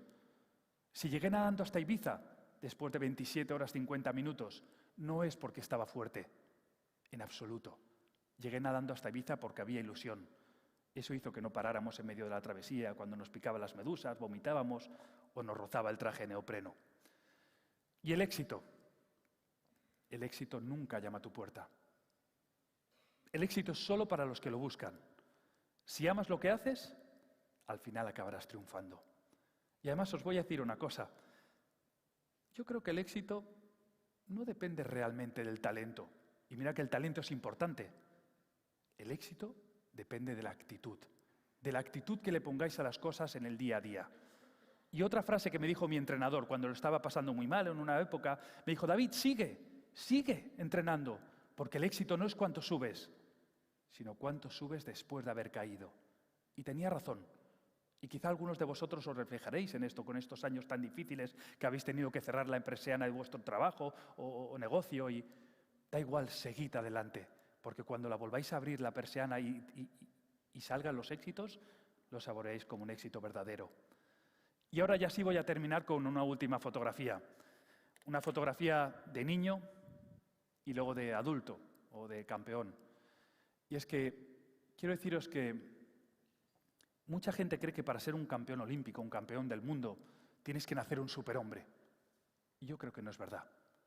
Como os he dicho al principio, nací con un montón de problemas físicos, pies planos, rodillas, botas, hierros. Recuerdo que cuando me llevaban a la piscina de niño, debido a mi malformación de rodillas, me ataban las piernas con cuerdas para poco a poco irme corrigiendo la técnica. Lógicamente pasaba vergüenza de ser el único chaval en la piscina con las piernas atadas. Y a veces escuchaba comentarios de mis compañeros que sin darse cuenta podían llegar a ser crueles.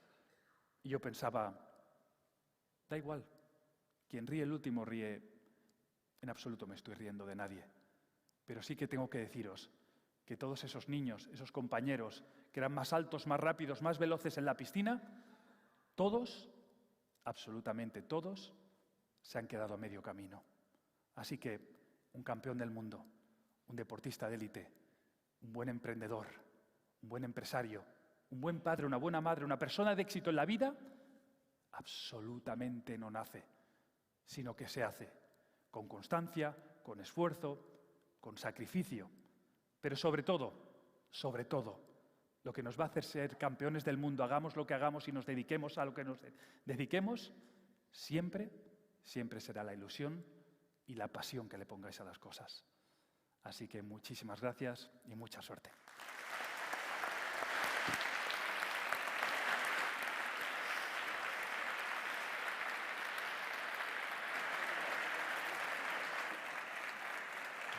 Gracias, David. Muchas gracias. Bueno, cuestión de talante, además de talento.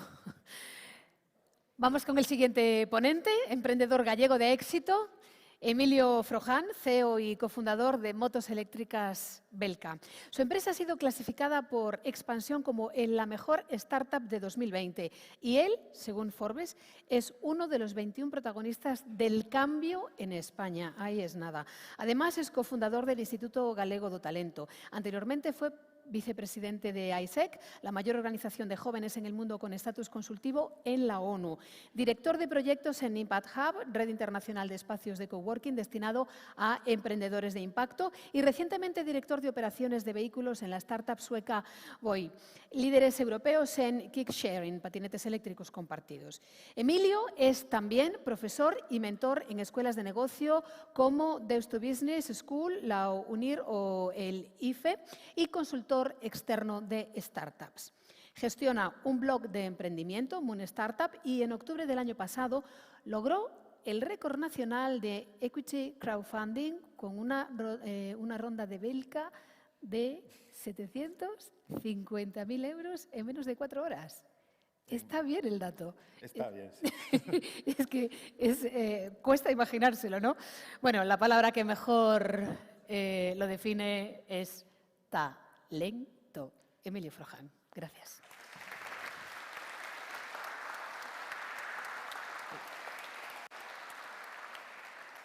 Madre mía, qué pedante suena cuando utilizamos siempre términos en inglés. Yo, en el mundo del emprendimiento, quiero castellanizar o galleguizar un montón de términos. Y escuchando a David, estaba pensando, uno de los que habría que castellanizar es el de unicornio, ¿no? El de todas las startups, como empresas pequeñas que tienen éxito, ¿no? Se dicen que alcanzan el éxito cuando se convierten en un unicornio, con una valoración de más de $1 billón de dólares.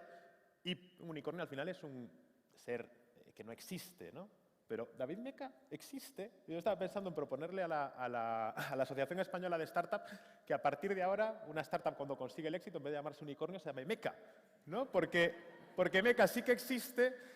Y como las startups suelen ahogarse, ¿no? David Meca es el claro ejemplo de que con perseverancia, esfuerzo, pues no te vas a hundir, ¿no? O sea que me ha gustado esa comparativa y se lo voy a proponer a la presidenta de la Asociación Española de Startups, a ver si nos hace caso y todo esto ha surgido gracias a Talentia, además. Bueno, voy a hablar sobre cómo emprender con pocos recursos. Yo empecé Belka con 12.000 euros hace 1 año y medio y ahora es una startup que está valorada en más de 10 millones de euros. Entonces, lo que quiero explicar aquí es que utilizando unas ciertas herramientas y unos ciertos conocimientos, cualquier persona puede emprender.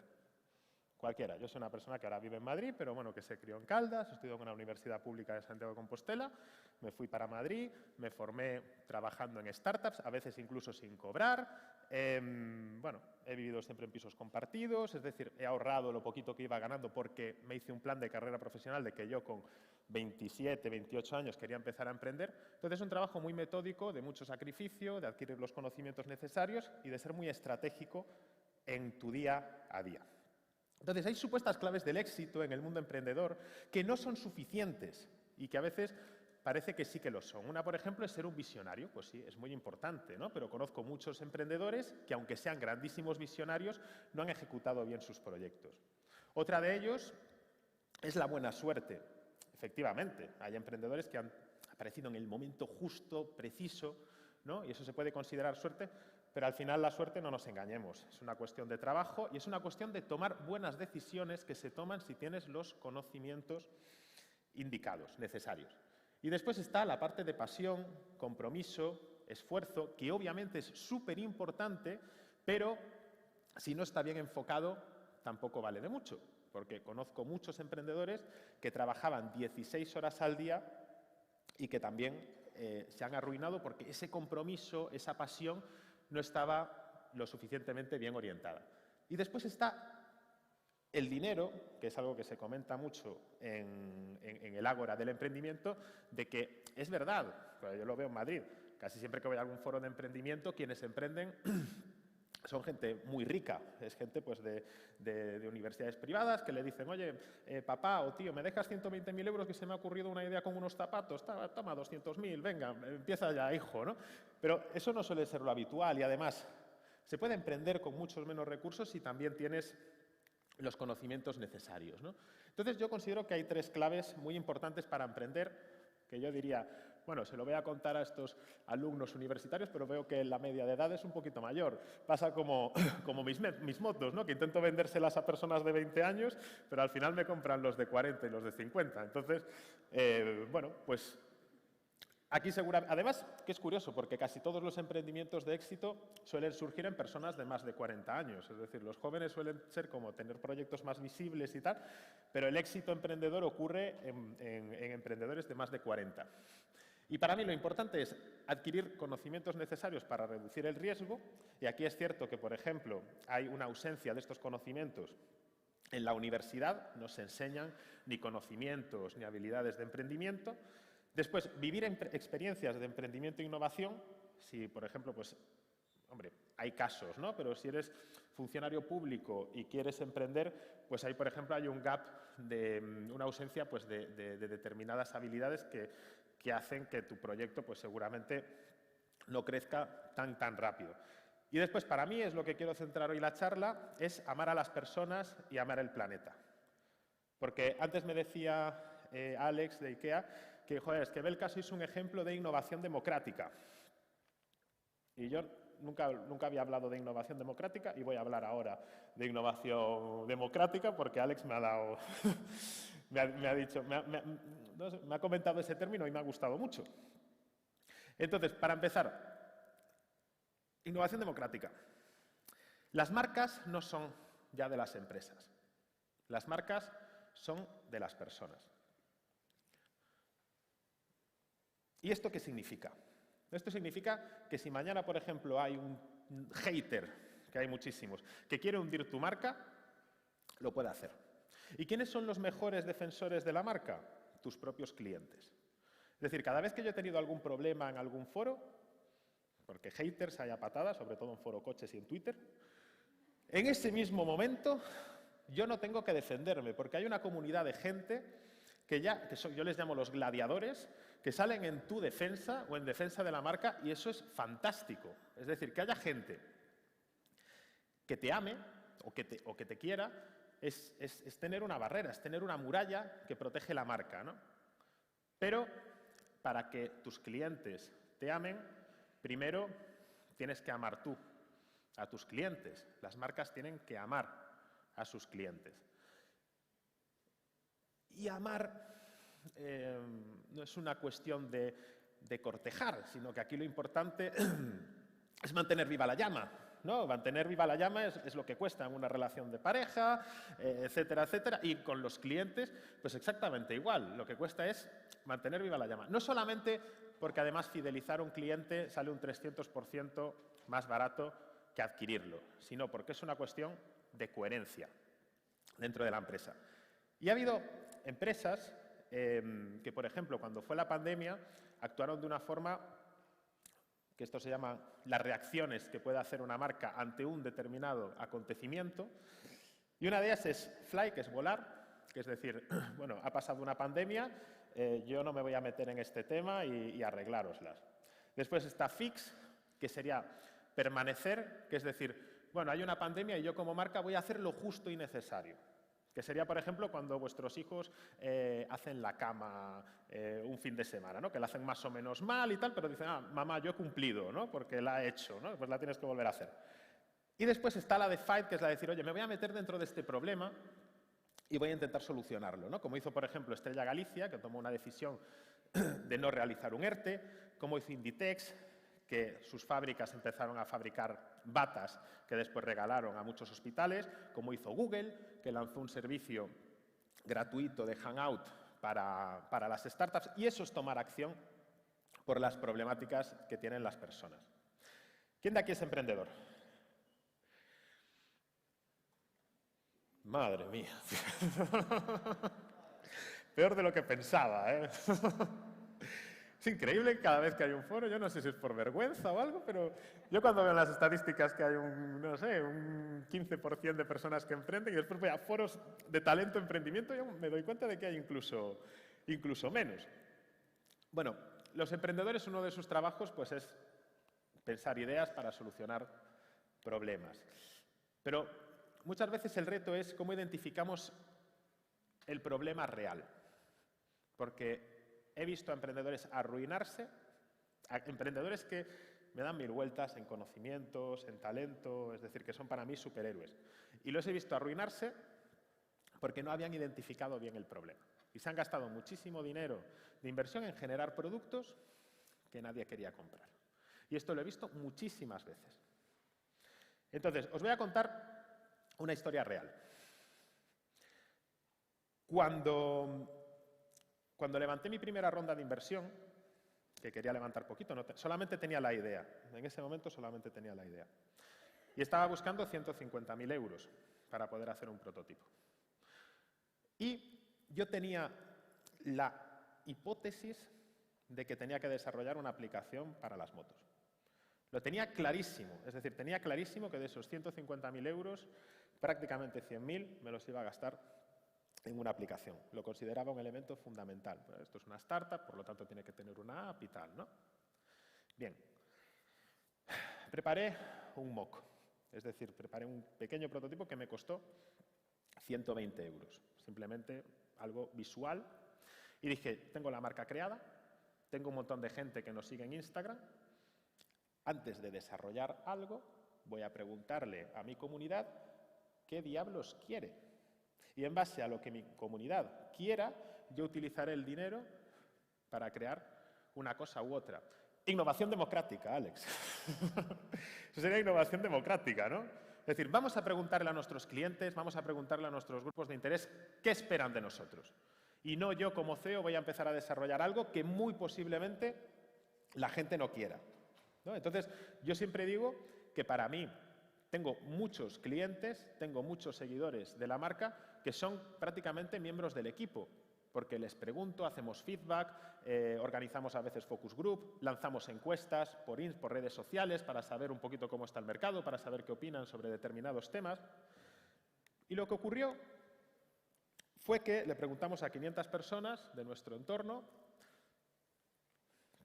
qué es lo que más les gustaba de nuestras motos. Todavía no estaban creadas, todavía estaban en una fase de descubrimiento de cliente. ¿Cuánto importaba las funciones de la aplicación? Nada, a un 0,03%. ¿Por qué utilizar una Belka antes que otro medio de transporte? Por la aplicación, un 0,01%. Es decir, gracias a preguntarle al cliente y gracias a construir con el cliente, no arruiné la empresa en menos de 3 meses, se podría decir. Pero al mismo tiempo, también les pregunté, oye, ¿por qué nunca os compraríais una moto eléctrica? Y entonces los clientes me dijeron que la principal causa de desconfianza para comprarse una moto eléctrica era dónde poder cargarla. Es un reto para los vehículos eléctricos. ¿Qué fue lo que hice? Vale, pues no hay ningún problema. Metemos una batería extraíble que se puede cargar en cualquier enchufe doméstico, la sacas de la moto y la cargas en el salón, en la oficina, donde quieras. ¿Qué quiero decir con esto? Que empezamos a construir comunidad. empezamos a trabajar la empresa desde las personas, no desde el producto. El producto viene después. El producto lo creamos con lo que nuestra gente quiere. Porque la marca, al final, es un símbolo de creencias, de valores, a la que la gente se puede asociar sin necesidad de que haya ningún producto. Obviamente, hay que utilizar pues, determinadas técnicas de marketing, pero es posible crear una marca sin producto.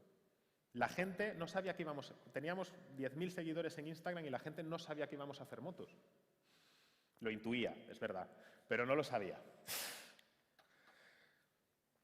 De hecho, empezamos a vender las motos muchísimo antes de tenerlas producidas. Empezamos a vender las motos prácticamente 9 meses antes y la gente sabía que tenía que esperar 9 meses o un año para poder recibirlo.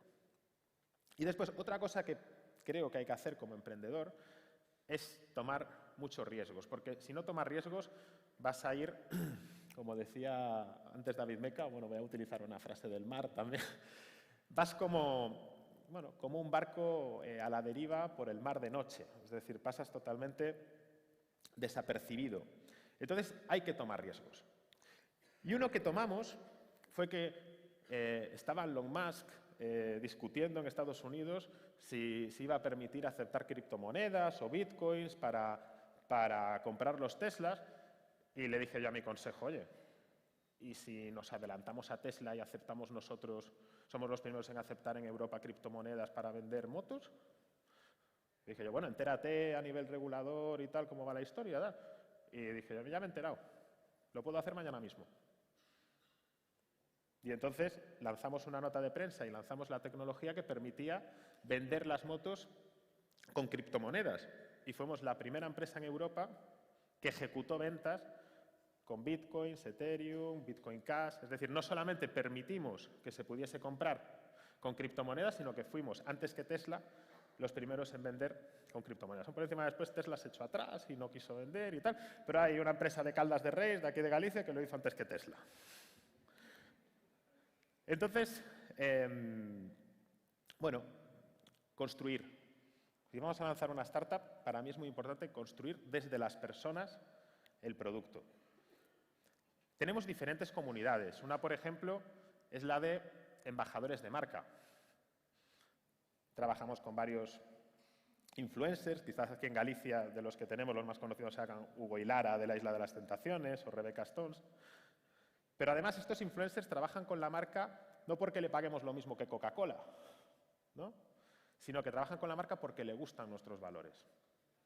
Y obviamente, seguramente, bueno, ya lo digo ahora, no nos cobran lo mismo que Coca-Cola o que una gran empresa por ser sus embajadores de marca.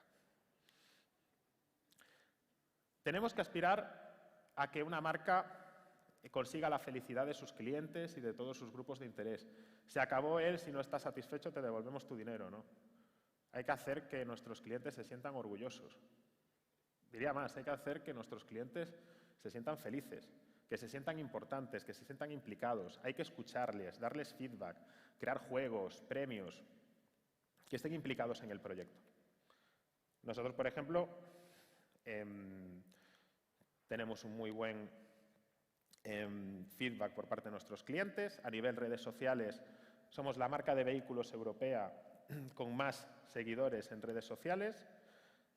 Y gracias también a nuestros seguidores, pues hemos sido elegidos mejor startup del mundo en el pasado Startup Olé. Representaremos a España en San Francisco en el Startup World Cup para ser elegida también mejor startup del año en San Francisco, será en septiembre del próximo año. Fuimos elegidos este año también mejor startup de Galicia, ganamos junto con Adolfo Domínguez los premios nacionales de marketing, y es decir, hemos sido finalistas junto con Estrella Galicia en el e-commerce awards. Nos juntamos con marcas que tienen ya un recorrido enorme, pero es que nosotros tenemos 1 año y medio. Y lo que estamos haciendo, a veces me da la sensación de que es de una startup, de que ya ni siquiera es de una startup, que parecemos una empresa que lleva funcionando bastante más tiempo. Y después, la regla número 3 es hacer partícipe a la comunidad de que todo lo bueno es responsabilidad de ellos. Este año hemos conseguido ser ya, y es que me parece una locura porque es nuestro primer año, porque el año pasado prácticamente ni se puede contar, lanzamos en plena pandemia. lancé en plena pandemia la empresa, una semana antes de que empezase el confinamiento. Es decir, por eso digo que cuando parece que tienes todo en contra, realmente si tienes lo básico, que serían conocimientos, ilusión, fuerza, perseverancia, da igual el entorno. O sea, el entorno lo vas a poder dominar. Si tú te dominas a ti mismo, el entorno no te puede comer nunca. Tú tienes que comerte al entorno. Da igual que yo lanzase la empresa una semana antes del COVID y que estuviese con unos niveles de estrés increíbles porque no tenía dinero, tenía que pagar nóminas y tal. No hay peor momento para empezar una startup que una semana antes de que te encierren durante 4 meses y que no vayas a poder vender absolutamente nada. Pero si tú te sientes preparado, el entorno se adaptará a ti. Y este año ya conseguimos ser la marca española con mayor número de ventas de ciclomotores eléctricos y además podemos decir también que somos la primera empresa en Europa de motos que ha conseguido vender más ciclomotores a mujeres que a hombres, porque en España el 10% de los compradores de motos son mujeres y nosotros tenemos más de un 50% de clientes mujeres. Y después tenemos una gran comunidad de inversión y construir desde abajo y querer hacer partícipe a cualquier persona del proyecto me llevó a democratizar lo máximo posible la gobernanza de la empresa. Entonces, ya cuando la empresa tenía solamente 6 meses, abrí una ronda de equity crowdfunding, que es un término así muy anglosajón, pero que básicamente es permitir a las personas que inviertan en tu empresa. Y entonces, en la primera vez tuvimos que dejar a 76 inversores fuera, la segunda vez abrimos esta oportunidad de inversión y en 4 horas levantamos 750.000 euros y hace 2 meses captamos también 2.100.000 euros de capital, casi todo gallego, además, porque yo quería que la empresa y el capital se quedase en Galicia y no quiero decir que fuese diciéndole no a personas de otras comunidades autónomas, pero siempre tuve como prioridad que los inversores que entrasen en mi empresa fuesen de Galicia.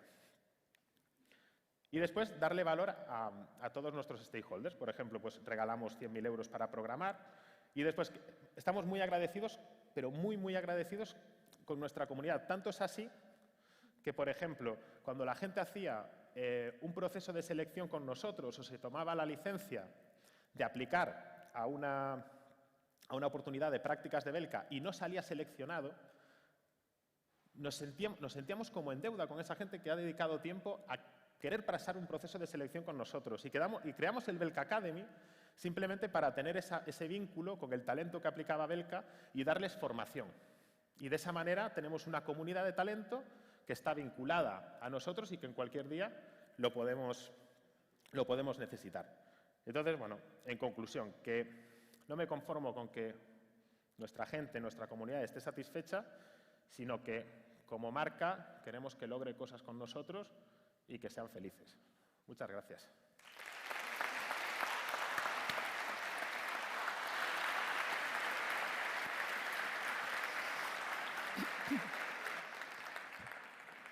Muchas gracias, Emilio. Hablabas mucho de las personas y de personas también nos va a hablar Irantxu Díaz. Ella está convencida de que el trabajo con las personas y la unión de equipos impacta en el desarrollo positivo de las organizaciones.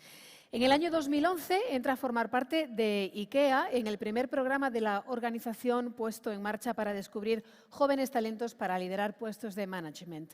Desde entonces su trayectoria ha ido creciendo. Ha sido responsable de distintas secciones en el departamento de ventas. Ha trabajado de manager en el área de Customer Relations en IKEA de Baracaldo, directora adjunta en IKEA Valladolid y desde hace 4 años es la responsable de mercado de IKEA en Galicia, tratando de crear un mejor día a día para la mayoría de las personas, liderando todos los puntos de contacto que la compañía les ofrece a sus clientes en las ciudades de A Coruña, Vigo, Orense y Santiago de Compostela, dirigiendo un equipo de más de 300 personas.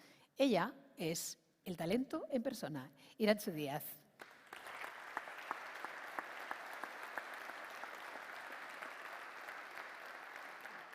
Muchas gracias, Yolanda, por la introducción. Sí, es verdad que escucharla así suena como más. Buenos días a todos. Mi objetivo hoy aquí no es tratar de deciros verdades absolutas ni de hacer realidad muchas de las cosas que tenemos en la cabeza, pero sí de reflexionar sobre algunos conceptos que tanto mi yo personal como mi yo profesional hemos ido aprendiendo a lo largo de la vida. Y bueno, espero que con estos pequeños minutos y pequeñas reflexiones poder todos aprender algo hoy. Lo primero que me gustaría sería no preguntar quién es emprendedor, porque ya me ha quedado claro que poca gente, no todos somos tú, pero sí que me gustaría que levantase la mano quien tiene un talento. Ah, bueno. ¿Y quién tiene 2 talentos? Muy bien. La realidad es que sí, es que todos y todas tenemos talento, tenemos algo que nos gusta, algo que nos apasiona, algo que realmente nos mueve. Es cierto que el talento inicial no somos todos David Meca, pero sí es cierto que a todos nos mueve algo. El problema es que no nos lo reconocemos ni, por supuesto, sabemos reconocerlo al resto. ¿Pero qué es esto del talento? Me he permitido citar a Tony Nadal, en el que dice que el talento es la capacidad de aprender. También he leído que el talento es fruto del esfuerzo y del sacrificio. Yo quiero contaros un poquito mi historia para poner en valor un poco esto del talento. Tengo 34 años y llevo desde los 22 trabajando. Tuve la suerte de entrar a formar parte de la familia IKEA, una empresa en la que la diversidad es fundamental, en el que sabemos que la diversidad es la parte de la clave del éxito. Sabemos que el mezclar experiencia de las personas que actualmente están trabajando junto con talento externo, junto con jóvenes de diferentes orígenes, con diferente visión, con diferente pensamiento y con diferente energía, hace que el éxito de un negocio esté asegurado. Es por eso que tuve la suerte de, además, entrar en un programa de desarrollo de talento. En aquel momento se buscaban directores y directoras de tienda con el objetivo de revolucionar. Es cierto que yo me encontré con 24 años, llena de energía, pero también de ignorancia, en un equipo directivo en el que, la verdad, se me miraba raro. Pero es cierto que ahora mismo tengo la suerte de haber podido estar en una compañía en la que se cree en el talento y en el que se desarrolla ese talento. Ahora mismo trato de liderar, junto con más de 350 personas, un mercado como es el gallego, que probablemente vosotros conocéis más que yo, siendo vasca. Pero somos 2,5 millones de habitantes con una facturación aproximada de 80 millones de euros. Es cierto que yo tenía un buen currículum, nada fuera de lo normal, pero me sorprendió muchísimo que durante el proceso de selección y a la hora del feedback, en ningún momento se me dijo: es que no tienes ni idea de distribución. Yo venía de banca. Es que no tienes ni idea de conocimientos técnicos comerciales. Pero es que tienes 24 años y tampoco has liderado equipos y no sabes ni lo que es. Sin embargo, se me habló de cultura, se me habló de valores, se me habló de esfuerzo y de sacrificio. Y eso fue lo primero que a mí me hizo enamorarme de esta compañía. Pero lo más importante es que a raíz de esas primeras conversaciones me he dado cuenta de que nosotros valoramos a las personas realmente por lo que tienen y no por lo que les falta.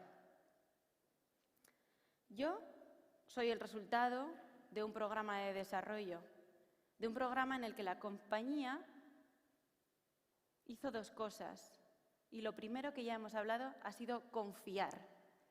Hemos hablado de la confianza como parte fundamental de ese talento, de ese crecimiento, de ese emprendimiento. Pero también puso a mi disposición un amplio abanico de gente, de competencias, de estudios para autoconocerme. Y creo que esto del autoconocimiento, junto con el talento, tiene mucho que ver.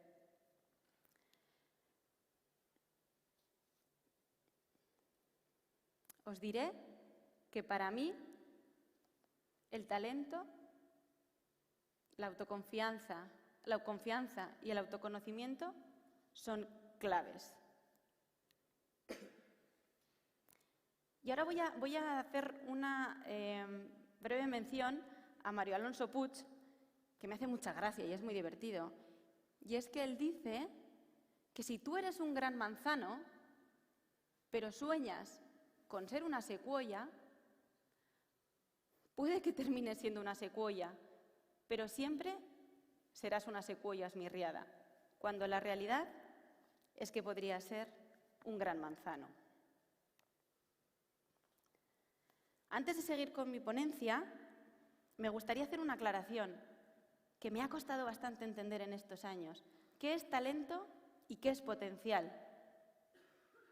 Para mí, potencial son todas esas posibilidades que te brinda el talento si lo trabajas. Para mí, el potencial tiene mucho que ver con la actitud positiva que decíamos antes. Tiene mucho que ver con el querer, pero tiene mucho que ver con el atreverse.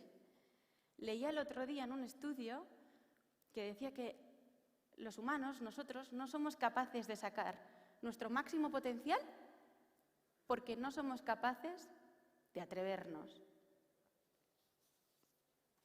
Y pienso que esto ocurre también a nivel de las empresas, no solamente a nivel de los individuos.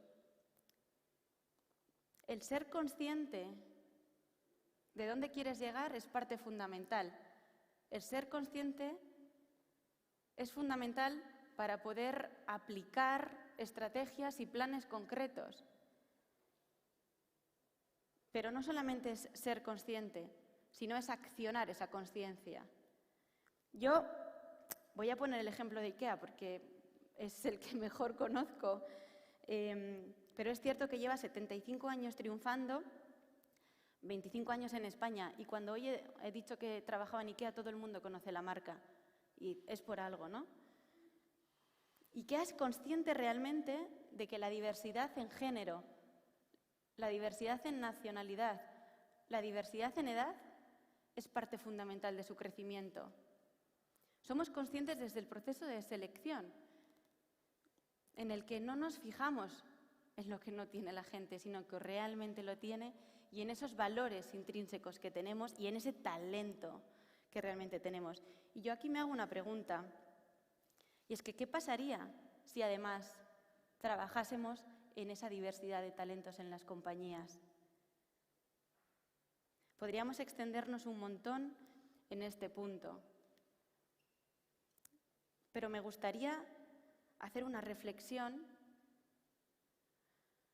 sobre cuánto daño hacemos cuando valoramos o cuando ponemos en juicio de valor una afirmación como este niño no tiene talento, este niño no tiene potencial, a este niño me cuesta sacarle su potencial solo porque no se le da bien las matemáticas, la física o la ciencia. ¿Qué es lo que estamos haciendo realmente? O a nosotros, cuando nos dicen, se te da fatal esto. ¿Vale? ¿Y qué se me da bien? Mario Alonso Puig también dice que el talento no está en la cabeza, sino el que está en el corazón. Que si fuéramos capaces de accionar ese corazón, seríamos increíbles.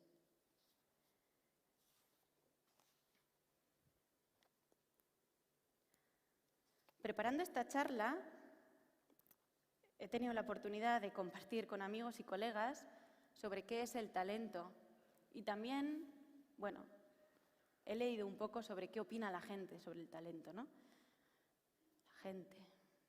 Voy a leer textualmente una frase que define muy bien lo que he visto, y es que dice: la cultura del talento, del desarrollo del talento, busca básicamente destacar y reconocer a aquellas personas con un alto potencial y buen desempeño en su puesto de trabajo o en un puesto diferente, identificado en su plan de carrera. Si yo lo entiendo bien, nos referimos a ese círculo de la pirámide, ese círculo rojito, esa gente excepcional, esa gente que parece que está debajo de las piedras, ¿Dónde están? Yo quiero uno. Y así es como muchas veces tratamos nosotros a la gente. Si son excepcionales o no son excepcionales. Y no he venido aquí a hacer campaña ni panfleto de IKEA, creo que honestamente no hace falta, pero sí que me gustaría poner en valor que nosotros hacemos las cosas de forma diferente. Y es una de las segundas cosas por las que me hace enamorar de esta compañía. Y es que nosotros confiamos y sabemos que todo el mundo tiene un talento, porque a todo el mundo nos apasiona algo, porque a todo el mundo nos mueve algo, porque a todo el mundo nos gusta hacer las cosas por algo. Y aquí me pregunto, ¿qué pasaría si fuéramos capaces, y me pregunto a mí misma, ¿qué pasaría si fuera capaz de conocer a todos los colaboradores? ¿Qué pasaría si fuera capaz de conocer sus talentos? ¿Qué pasaría si fuera capaz de conocer esos talentos y trabajarlos?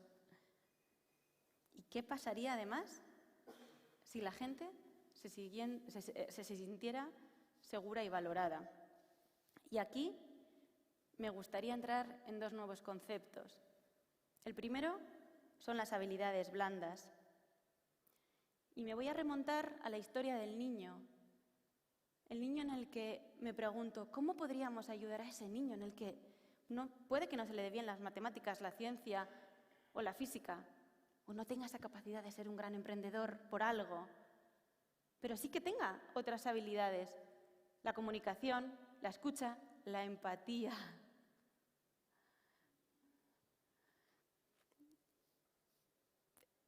Yo creo que como líderes tenemos una responsabilidad enorme y nuestra responsabilidad es hacer crecer a las personas, pero también como seres humanos.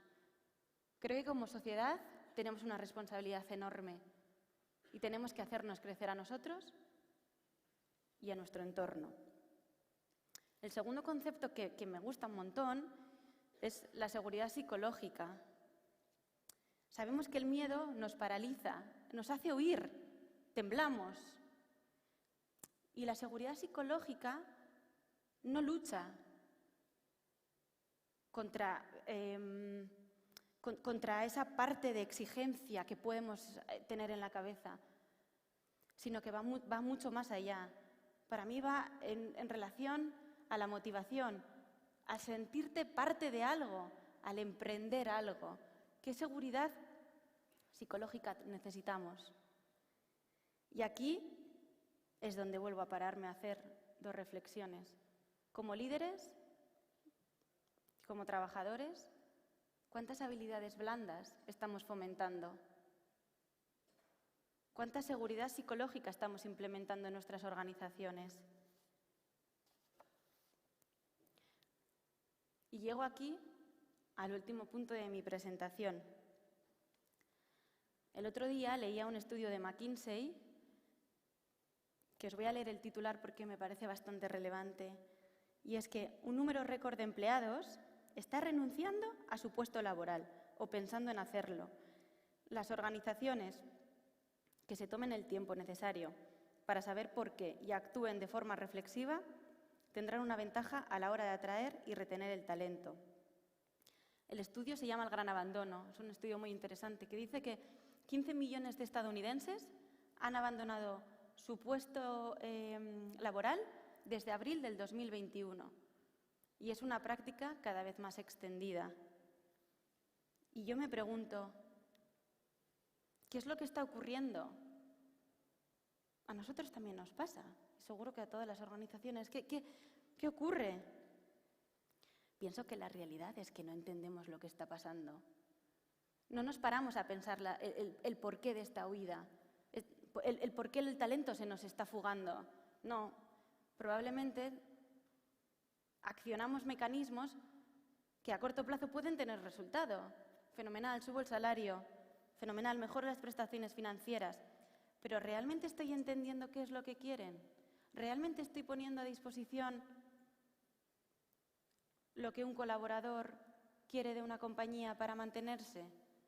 ¿Realmente estoy haciendo o tratando de tener esos lazos entre colaboradores o con la compañía, ¿no? Y aquí es un poco el kit de la cuestión, el cómo podemos convertir ese gran abandono en la gran atracción. Y para mí, todo va de escuchar. Tú lo decías antes, Emilio, en escuchar, el entender a los clientes, pero también a los empleados, pero también a tus compañeros. El escuchar y el entender que la sociedad está cambiando. En mi caso, el retail está cambiando. La distribución está cambiando. Tenemos problemas que no teníamos antes. Hablábamos de los problemas de suministro, pero nuestra gente también tiene otros problemas. Y ahí es donde está el kit. Entender, escuchar e implementar medidas significativas. Porque yo creo que hay momentos en los que nos debemos replantear como organización, como personas, como líderes, si realmente estamos actuando donde tenemos que actuar o donde nos gusta actuar. Y quiero terminar ya con la gran reflexión. Y si hay algo, dicen que cuando estás en una ponencia solo te quedas con el 10% de lo que escuchas. Si es ese 10%, sería esto. Y es, ¿os imagináis que en las empresas fuéramos capaces de unir el talento que necesitamos como negocio con el sueño individual, personal de cada uno de nosotros? Muchas gracias.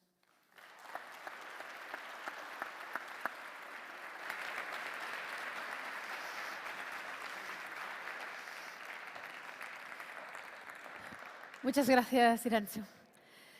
Las personas siguen ahí, dentro, fuera, en todos los lados, y somos además los que ostentamos el talento. Vamos con la ponencia de Netex Learning, empresa gallega de e-learning y tecnología de la enseñanza, en el mundo digital, que cotiza en bolsa. Digo bien.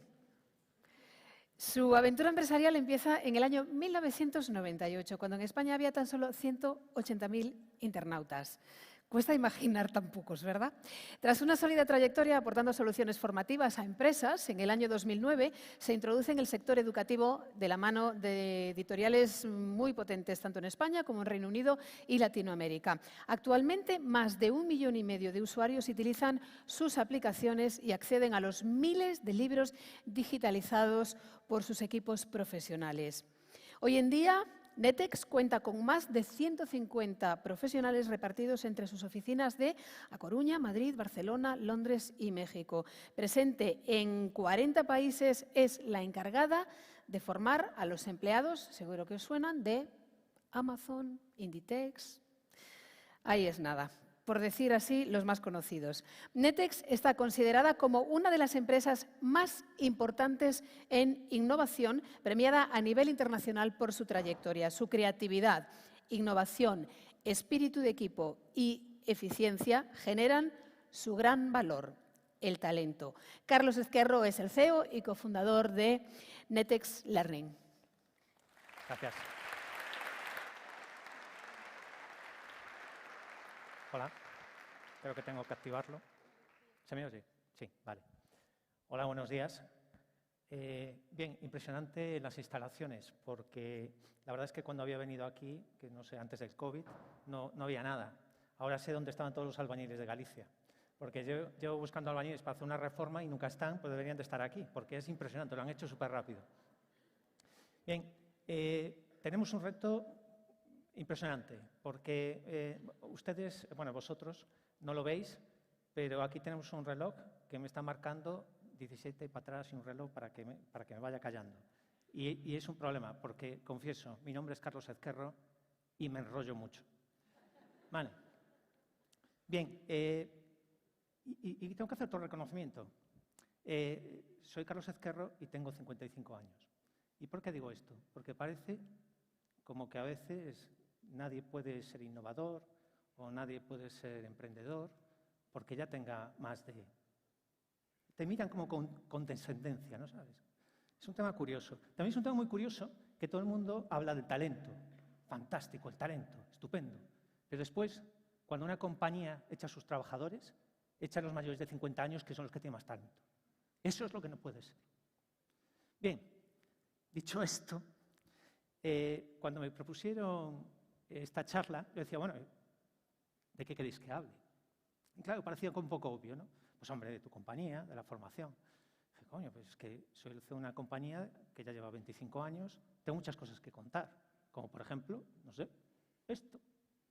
¿Sabéis qué es esto?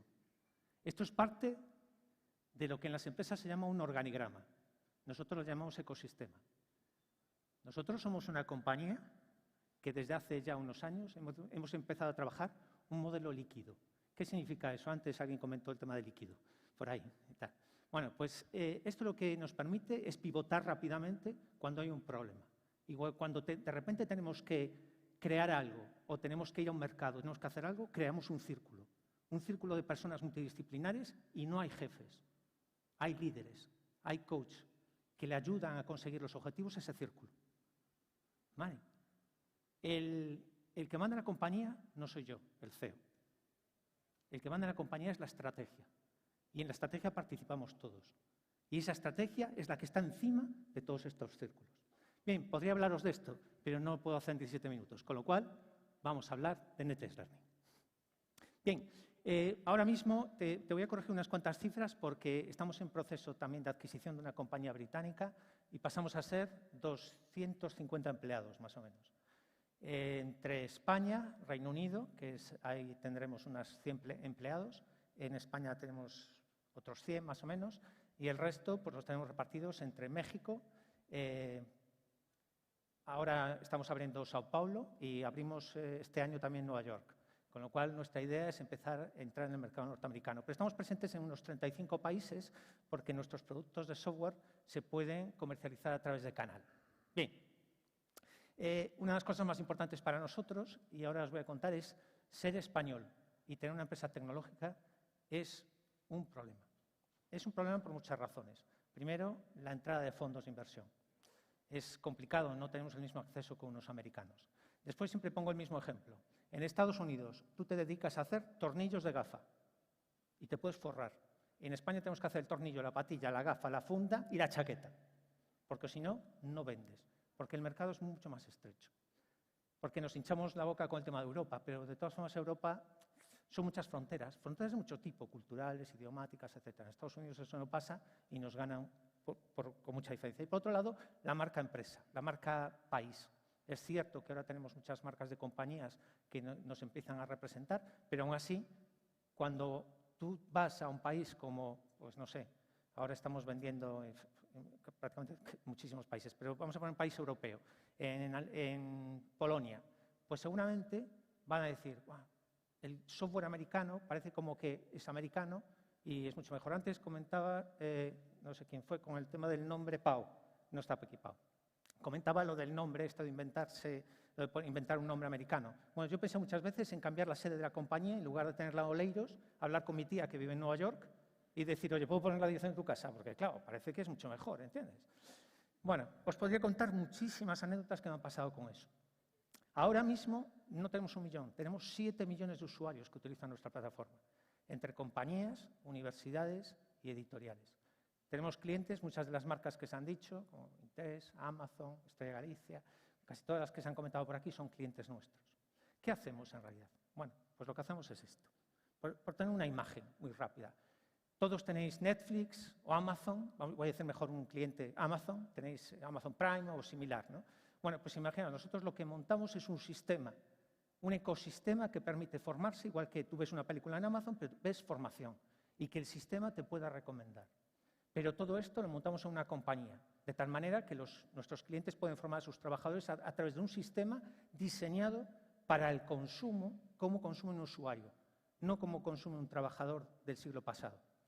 Por tanto, lo que hacemos, hemos innovado en la forma de acceder. Esto es lo que nos ha permitido tener todos los reconocimientos internacionales, incluso desde consultoras norteamericanas que han reconocido el producto como los más innovadores del mercado. Bien, bueno, este teléfono es el teléfono del año 97. Cuando íbamos por la calle nos reconocíamos cuando teníamos teléfono móvil porque llevamos la chaqueta torcida. Entonces, tú tienes teléfono. También ocurría una cosa muy curiosa, que había 2 tipos de personas, que era cuando te llamaban por teléfono Salías del coche y te apoyabas, como tengo teléfono móvil. Y después estaban, que yo me incluyo en esos, en los, no en el otro, en los de te llaman por teléfono y te ibas a un portal como qué vergüenza que me están viendo con un teléfono. Claro, para muchos de vosotros, de los que estáis aquí, esto es ciencia ficción, ¿vale? Pues ese era el mundo cuando nosotros montamos Netex. En ese momento, fijaros, esto es una nota de prensa. En marzo del 96, únicamente 242.000 españoles accedieron a Internet al menos una vez. Una vez. Bueno, yo era director de una escuela de negocios, de las primeras que hubo en Galicia, que ofrecía titulaciones universitarias privadas. Entonces, cuando fui a ver a mi director en Madrid, porque era una escuela de negocios que tenía sede central en Madrid, le propusimos una idea, oye, esto de Internet y tal, porque es que este ruido del módem, ¿no? Y parece que esto se podría llegar a formar a través de Internet. Entonces, él me dijo, es que yo esto de Internet, para mandar cartas, pero poco más. Bueno, pues dicho esto, mi socio y yo decidimos irnos de la empresa. ¿Hay alguno que aquí maneje aún que sepa lo que eran las pesetas? Sí, ¿no? Hay algunos, sí, por aquí tenemos. Bueno, pues yo ganaba de aquella 250.000 pesetas, que eso es una pasta.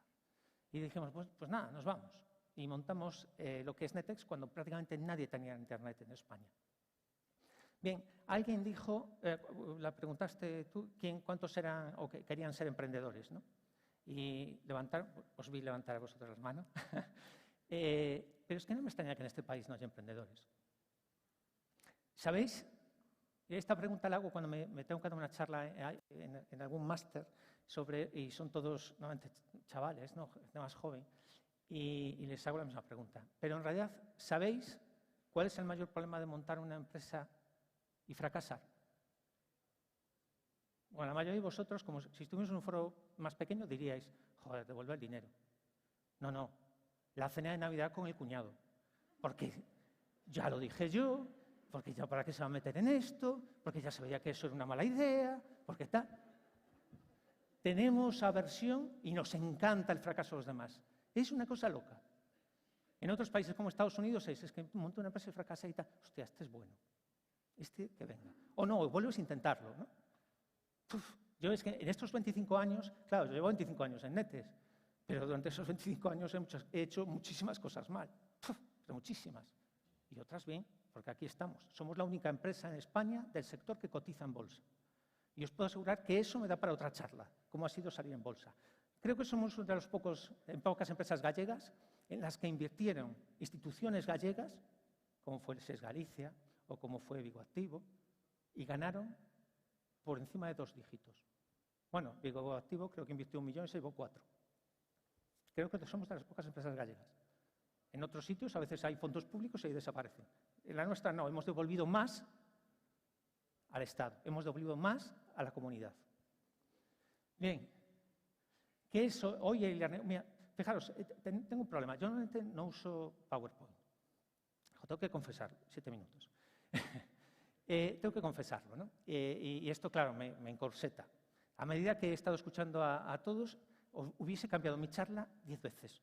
Yo creo que hablaba uno y yo, joder, mejor cuento esto. No, mejor cuento esto. Con lo cual tengo un problema, porque ahora estoy encorsetado aquí y tengo que deciros que el e-learning va. Fijaros, el negocio que se espera el 26, 370 billones de dólares. ¿Vale? Bueno, con esto lo que quiero decir es que puede ser que durante la presentación, al final, voy a poner aquí una pantalla y voy a hablar otra cosa, porque si no, vale. Un tema interesante. Fijaros, el 33% de las competencias que se exigían en el 2017, hoy no se exigen. ¿Qué significa eso? Que está cambiando el mundo a tal velocidad que como no te estás formando todo el día, estás perdido. Estás perdido. No es como antes. Tú antes hacías una carrera, te formabas, entrabas en una empresa. Ahora no. Como te despistes, en 4 años estás fuera de mercado. Cerca del 14% de los empleados, de los empleos van a ser automatizables. Y fijaros, el 32% se transformará radicalmente. Se crearán otros empleos. Pero esto va a ser enseguida. De hecho, Ahora mismo el problema que tenemos es que el 34% de los estudiantes cree que sus centros educativos no les preparan para tener éxito laboral. Entre otras razones, porque vamos tan rápido que cuando tú haces un plan de formación a 4 años o 5 años, cuando te das cuenta ya está fuera. Por eso está ahora triunfando tanto la microformación y los programas muy específicos. Yo hay una cosa que no entendí, ¿ves? Me voy por las ramas ya. Quiero decir, claro, el tema de la formación profesional, ¿no? Todos hablamos, antes hablaron también los políticos y tal, de la formación profesional y todo esto. Pero parece, en realidad hemos diseñado un sistema educativo, diseñado en que tú aprendes aquí de pequeño y te vas a ir a la universidad. Y el resto parece que se van cayendo.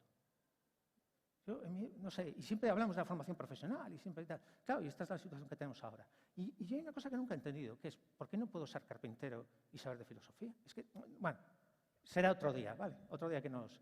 Bien, seguimos. El 44% de los recién licenciados trabajan en empleos que no requieren un título universitario. Creo que, después también lo tengo en una pantalla, creo que, por ejemplo, en el caso de Apple, el 50% de los trabajadores que entraron en los últimos 2 años, el 50% ya no tenían título universitario. Que vuelvo a decir, que no digo que no esté bien, que hay que tenerlo, que el que quiera estudiar tal, está fantástico y evidentemente eso significa un esfuerzo y muchas cosas. Lo que quiero decir es lo rápido que está cambiando esto. Uy, había un tema ahí, pero vuelvo atrás. Esto para mí no lo veis a lo mejor, pero es un tema relevante. El 65% de los estudiantes hoy van a ejercer trabajos que ni siquiera aún existen en unos años. O sea, fijaros, es que va a haber puestos de trabajo que ahora mismo ni siquiera nos los imaginamos. Entonces, claro, ¿cómo te vas a formar? Bien, entonces os voy a comentar muy rápidamente algunos de los retos que tiene la sociedad. La sociedad cada vez está más digitalizada. Escucháis música por Spotify, veis la televisión a través de Netflix tal, o cualquier sistema, y evidentemente pues todo eso hace que todos los consumidores o cómo consumes formación también cambia. Eso se lleva también a la formación y evidentemente tú no puedes entender otro tipo de formación que también sea a través del móvil o incluso los términos de gamificación. Hoy la formación está gamificada. En una empresa, es muy curioso, en una empresa que tenía un sistema de formación clásico, implantaron una gran compañía, ¿vale?, internacional, y pusieron las 2 plataformas a convivir, la nuestra y la de la otra, que es una compañía multinacional norteamericana muy potente. Bien, la dejaron abierta, no era obligatorio formarse en la nuestra, en la de ellos sí, en la otra, pero en la nuestra no, era optativa. Entonces, claro, estaba como abocado al fracaso. Un trabajador no entra, vamos, dice, ni de broma, va a entrar aquí a formarse, si no es obligatorio. Bueno, no solo el entorno que habéis visto, sino el tema de la gamificación, el hecho de ganar puntos, el que después además esos puntos se cambiaban por... Bueno, pues conseguimos que en solo 6 meses más de 11.000 personas entrasen el 90% de las veces todos los meses. ¿Y eso qué significa? Que la forma de consumir afecta a también cómo consumes la formación. Bueno, un tema muy importante aquí es también que cuando tú te formas cada vez se busca más que tú estás trabajando y en ese momento necesitas la formación. No es, no, me voy a formar de 4 a 5. Mira, vosotros lo hacéis seguramente, estáis utilizando el Excel, ¿no? Y de repente, ¿cómo se hace esto? Y vais a YouTube ya directamente, ¿cómo se hace esto? ¿No? Bueno, pues lo ideal incluso es que ya en la propia Excel tú pudieses decir, cómo se hace y ya lo tuvieses ahí, ¿no? Bueno, pues la formación cada vez va a ser más inmediata, ¿no? El tema del COVID, evidentemente, esto lo ha generalizado más en las compañías. Esto nos ha permitido, evidentemente, también a nosotros crecer en bolsa un montón durante estos años. Pero fijaros, solo el 5% de las empresas a nivel internacional, esto es un dato de Fosway Group, que es una consultora de recursos humanos europea de las más importantes, solo el 5% volverán a dar formación como la daban antes, es decir, de forma presencial. Solo el 5% lo empezaron a meter. Van a cambiar todo, igual que está cambiando la forma de trabajar. La formación será híbrida. Bueno, ya el término híbrido parece que ya se ha metido en nuestras vidas, ¿no? ¿Qué tenemos para comer? Carne asada híbrida. Todo es híbrido. Vale, todo es híbrido. Pero bueno, lo que queremos decir aquí es evidente que vas a tener una formación que va a ser virtual y también de autoconsumo. Ahora estoy yendo más rápido, perdonad. Bien, otro tema importante, Big Data. Claro, fijaros, lo que nos permite es analizar todos los datos, pero de la persona, del puesto de trabajo. Antes, el tema de talento. Nosotros, por ejemplo, tenemos un sistema que permite que tú tienes unas competencias en tu puesto de trabajo, pero tus competencias reales son estas. Lo machea y dice, tú tienes que formarte aquí, aquí, aquí, aquí. Y hay una persona en la empresa que a lo mejor te puede ayudar, que es este y este. Vale. Entonces, con el Big Data podemos hacer formación personalizada, que ese es el gran... Vamos, eso sí que es lo máximo. O sea, todo el mundo sueña con que... mira, nos pasa en la escuela, ¿no? También, porque nosotros no solo formamos a trabajadores, digamos, al mundo empresa y mundo universidad, sino también a chavales. Tenemos más de 2 millones de niños en Latinoamérica que utilizan nuestras tecnologías. En este caso es con Santillana. Bueno, pues la formación personalizada, tú imaginaos un chaval que tiene problemas con las matemáticas en un tema muy concreto y refuerzas eso. Vale, pues este tipo de cosas nos lo permite sobre todo el tema de Big Data. Bueno, ya hemos comentado aquí, antes comentó también el tema de los soft skills y hard skills. Fijaros, hay un dato aquí, que no lo estáis viendo, pero es de WebJobs, y solo el 69% de las empresas del mundo tienen problemas para encontrar profesionales que tengan ambas habilidades. El tema es, las hard skills son las habilidades, digamos, técnicas, y las soft skills, todas las habilidades blandas, ¿no? Bueno, pues el tema es que aprendemos mucho en nuestra formación sobre nuestras técnicas de cómo hacer algo, pero después tenemos esas capacidades, esas soft skills que son fundamentales en el mundo de la empresa. Bien, otro tema importante es el tema, otro concepto que a lo mejor habéis oído ahí, y tienes razón, todo es en inglés, ¿vale? También es cierto que traducir en español upskilling y reskilling, necesito una frase entera, porque yo creo que no está traducido, pero tengo que buscar. No sé si puedo utilizar también el nombre de Meca para eso, pero bueno, el upskilling lo que significa es que tú, pues, evidentemente, de tus competencias, pues adquieres más conocimientos. Pero el reskilling es un tema muy importante, porque es que yo, digamos que te recoloco.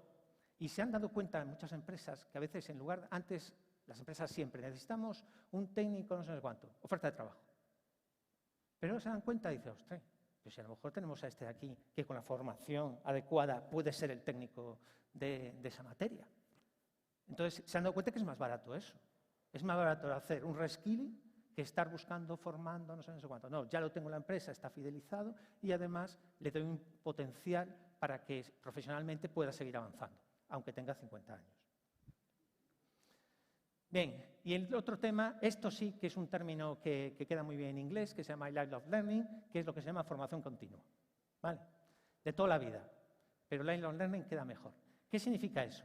Que tú, lo que os decía antes, que te tienes que formar a lo largo de toda tu vida. Y eso ya es, de verdad, es un tema que ya está totalmente demostrado, que en cuanto tú dejas de formarte, al poco tiempo, tú estás totalmente, bueno, ya lo sabéis, vamos, como dejéis de comprar el último móvil que está de moda, olvidaros y tal, pues esto es igual. En la formación es constante, los modelos organizativos, todo cambia súper rápido, mucha diferencia con respecto a lo que ocurría hace muchos años. Bueno, todo esto supone una herramienta de retención de talento. Antes también no sé quién lo comentó, que evidentemente si tú ofreces a la gente que trabaja contigo la posibilidad de crecer, de poder mejorar, de poder formarse, eso es una herramienta de retención de talento en las compañías. Y por último, y ya con esto termino, lo de skill or degrees, que viene a decir que ¿qué es mejor? ¿Tener las habilidades o tener el título? ¿No? Bueno, y como os decía, y ahí no lo leéis, pues el CEO de Apple, de Tim Cook, pues aquí es donde comentaba que al final lo más importante es gente que sepa hacer las cosas, ¿no? Independientemente y que lo demuestre independientemente del título. Y creo que con esto pues he finalizado y solo me he retrasado 3 minutos. Bueno, pues muchas gracias.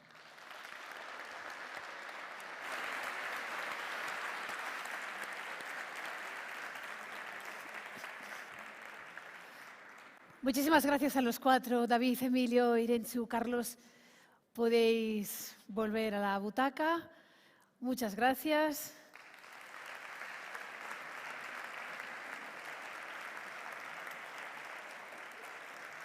Ponentes de lujo para este Talentia Summit 2021, que, bueno, está llegando a su fin. Pero os voy a contar una historia.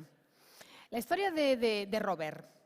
Robert decide dejar sus estudios de Derecho para poder desarrollar su gran talento musical como virtuoso pianista.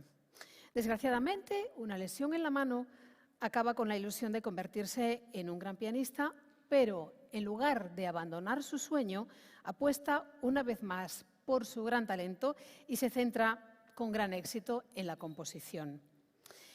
Esta historia podría enmarcarse en el momento actual, pero bueno, sucede en la Alemania del siglo XIX. El apellido de Robert es Schumann, Robert Schumann, seguro que os suena. El compostelano Javier López Jorge, al piano, que ya se puede ir posicionando, por favor, acompañado por el talentoso también silledense Millán Abeledo al violonchelo, nos van a interpretar, para cerrar el Foro Talentia Summit 2021, la pieza fantástica Opus 73 de Robert Schumann. Pero antes de finalizar, antes del cierre musical, me gustaría compartir una frase del compositor alemán. Nada bien hecho se puede lograr en una obra de arte sin entusiasmo. Recordad que la vida es la gran obra de arte que creamos cada día y que el entusiasmo es el alimento del talento. Gracias. Buenos días.